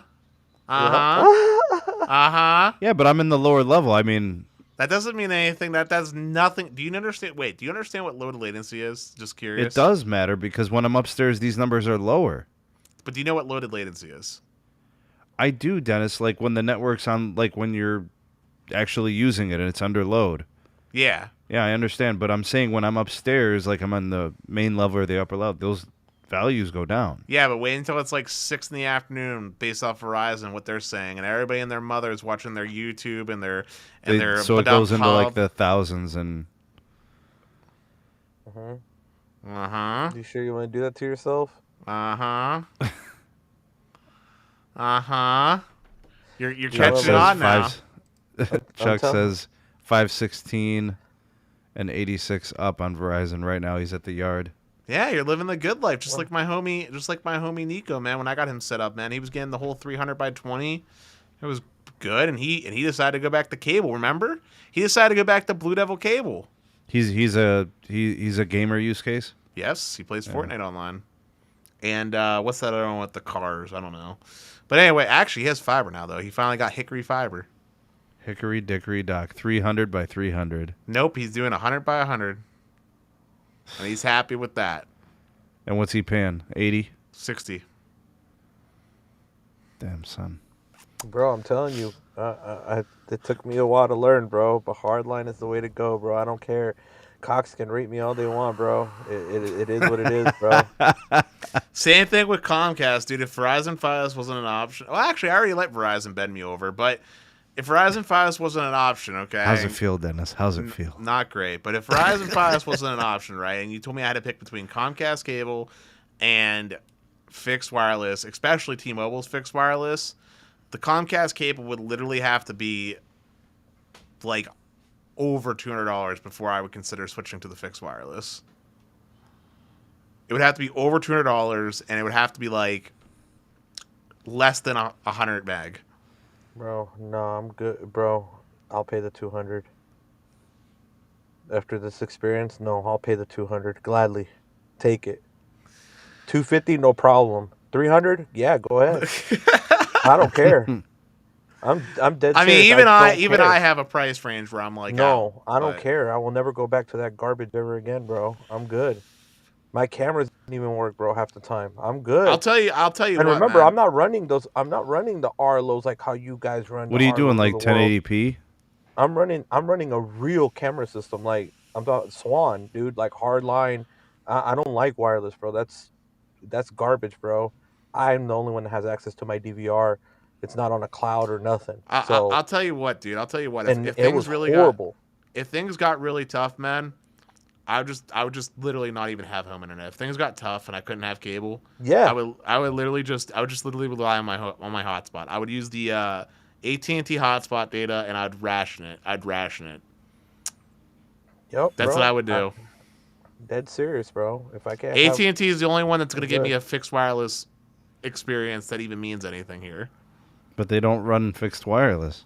Yeah, so that's why I said I'll live off the hotspot. I'll ration it, dude. I wanted to ask you guys one thing, right? Hypothetically speaking, in 2023, if AT&T comes out with a fixed wireless for specific use cases, I'll tell them to go shove it, and that they're specific use cases, though. Oh, then kiss bye-bye to your AT&T experience. I'll cry. They say they only do it in like business solutions, and they do dedicated hardware. They don't do it on the mobile network. Right, that's what I'm saying. Specific use cases. Do you think that it's going to impact the network? Yes. Yep. And even in very specific use cases? Yes. Yep. Dude, Chuck says he has Rectum. He gets 1 gig down, 40 up. For $35. For $150 now. They went up in price for next year. Terra is getting 5G home 300 by 20, 15 millisecond ping, 95 millisecond loaded. Thank you for the $2 super chat, Terra. I'm gonna tell you this, Sneed, right now, bro. On some real stuff, bro. If you don't feel like getting bent over backwards by fiber, dude, I'm telling you, bro. I made Cox put work, bro. I made them put work to earn my business, bro. They had 3 trucks out here, bro, and I'm not even playing, bro. They literally replaced the on the fiber. They replaced the cards, everything, bro. I made them work. I told them, you want my business? I will lock it in for 2 years, no problem. But you guys fix all my problems. Hey, so are you a Cox believer now? Are you actually going to start supporting Cox? Hell no, you better not, bro. I mean, I'm not gonna support them like that, bro. But hey, I'll give them credit, bro. They worked to earn my business. I'm gonna tell you that much. And they hooked it up on the price too, bro. But they didn't have to, bro. 65. And the only reason why I don't have symmetrical is because my area doesn't have it unless I get a business connection. Business connection is where I get symmetrical gig. Yeah, but 200 is plenty. 250. They upgraded. It used to be 100 upload. They upgraded to 250. 250 is plenty, dude. You're never gonna need more. You're good. Dude, I don't understand. Like, if a place, like, you have legitimate ISPs here. Like, Cox is a legitimate coaxial ISP. AT&T is a legitimate fiber ISP. T-Mobile and Verizon are also offering and serving the area with fixed wireless. There's no way there's going to be that much users on fixed wireless. Like, most of them are going to be on a wired connection. So, like, there may only be 5 or 10 users on a sector that are on home internet. Yes, but Sneed, this- you're not accounting for something. It doesn't take that many users to ruin it for everybody else. That's the reason why you see them shut off people that use the multi-terabytes with AT&T, right? Like, legitimately, no joke. Looking back at when I was in Longmont, Colorado, was at Stetson's place, right? And I was testing out T-Mobile's home internet, and I was doing a little phone test. It literally only took me doing 2 phones doing a speed test to literally have the T-Mobile home internet get kicked off the network. 2 phones. That's all it took. In the case of home internet, if they have a dedicated QCI priority in the case of Verizon, I guarantee you, if you were to say get about 20 of them, and out of those 20, one person was someone like me that's going to just destroy the network, that cell sector is screwed beyond repair unless you put mmWave on it. See, that's the thing. See, so like here, bro, a lot of the people, they had bad experience with Cox, bro. So they're like, screw it, And then only my street and the street next to me has Cox fiber. The rest is the coaxial stuff. They haven't upgraded it yet. So it's only literally 2 streets, total of 25 houses that have Cox fiber. So the rest are dealing with the DOCSIS, bro. And yeah, they're upgrading it to fiber. They're finally going in, but it's degraded experience. Compared to how long they've never maintained it. So these people go to fixed wireless, man. And guess what? When they go to that fixed wireless, bro, they're gonna nuke that tower site, bro. That tower site is nuked. I'm telling you, in my neighborhood, it is bad. You don't understand, bro. Like, it is bad, bro. Like, you can drive down these streets, bro, and you'll see it. There's people, bro. I know somebody, bro, because they cannot get the Wisp one, from WeLink, because it doesn't reach here yet. If they would have had that, I would have got that. I'm telling you that right now. I would not have gotten Cox. I would have gotten that instead. Because I know that stuff's really good. I know 2 people that have it, and it's excellent. But Well, a lot of the people here in my neighborhood have those Viasat, wisps, bro. they run off of mmWave, right? Yeah. There's people in my neighborhood that have Viasat, bro, in the block next to mine. I'm not even kidding. I'll take pictures and show you. They literally got Viasat. They rather deal with Viasat, bro. Bro, how could Viasat be better than Verizon They Home went Internet? they went to it, bro, and it was just, bro, they said straight up, it got so slow, bro. In the daytime, my mobile phone, the speeds are in the 20s, bro, at times. So think about what the home internet is going to be. Just think about that one. I'd rather go with a Viasat too if I had that. I was talking to Tyrone a while ago, and he was saying that the exact same thing that T-Mobile did in the LTE era, which was just load up the network, right? They're doing it now with N41. They're loading it up with home internet. They're loading it up with, all these cheapy devices. They have to have N41, right? Because they want everybody to be on N41, right? Like, to have access to it, which is good, right? You're utilizing your spectrum that you purchased. However, right, when we talk about it from a home internet situation, right, there is no guarantee that I'm going to be getting better speeds than a home ISP, and there's no guarantee that I'm going to be getting enough of a guaranteed latency, right? Because, see, this is one of the things that people forget. You have one sector that could be congested, right? People think that when there's 5,000 users, 10,000 users, it's not going to lag the actual processing of the baseband unit. Those units, right, have a maximum amount of users that can be on, right? Each baseband unit, right? So back in 2016, we did this experiment with the 626 night market. It's this, let's say just like a parking lot, right? And there's a bunch of food vendors, right?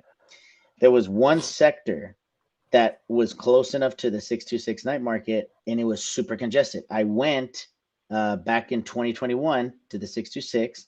It has now N41, that sector. It was completely congested again. So it's not out of the realm of possibility that there was also home internet users that were on that same sector as well. Because it was, a cell site, then there was a neighborhood, then it was the mall, which the mall had the parking lot.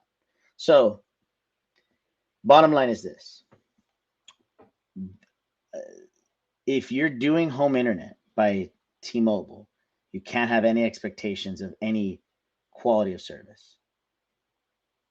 Plain and simple. Hey, Sneed, I know you're apparently off camera, but can you still hear us? Absolutely, bro. I'm here. It's been 2 hours and 35 beautiful minutes. You feeling like it's time to round things out? Let's wrap it up, dog. All right. Well, I don't know about everybody else, but I just want to say my piece real quick. Thank you for everyone that showed up for the streams. It's always a pleasure getting to be on, and part of what makes this really fun is just being a part of the community. Don't take my spicy responses too serious. I'm cool with everyone on this panel. It's just how I am sometimes. Carlos, it was good seeing you. Moose, especially good seeing you as well. We haven't talked in forever. And Sneed, thank you for the invite. Thanks for being on, Dennis. Thank you. If you guys are looking for me, by the way, my Twitter is the same as my name, @DennisBP3, and you can reach me there. And I'm sure I'll be on for many more shows if Sneed will have me. So the invite is always there. I mean, you're a longtime friend of the show, panel member, spicy hot takes galore deliverer. So we appreciate having you on, man, and you're the best, bro. Thank you for all that you do, bro. Thanks, Moose. Thanks, Carlos. No. We out this piece. Peace.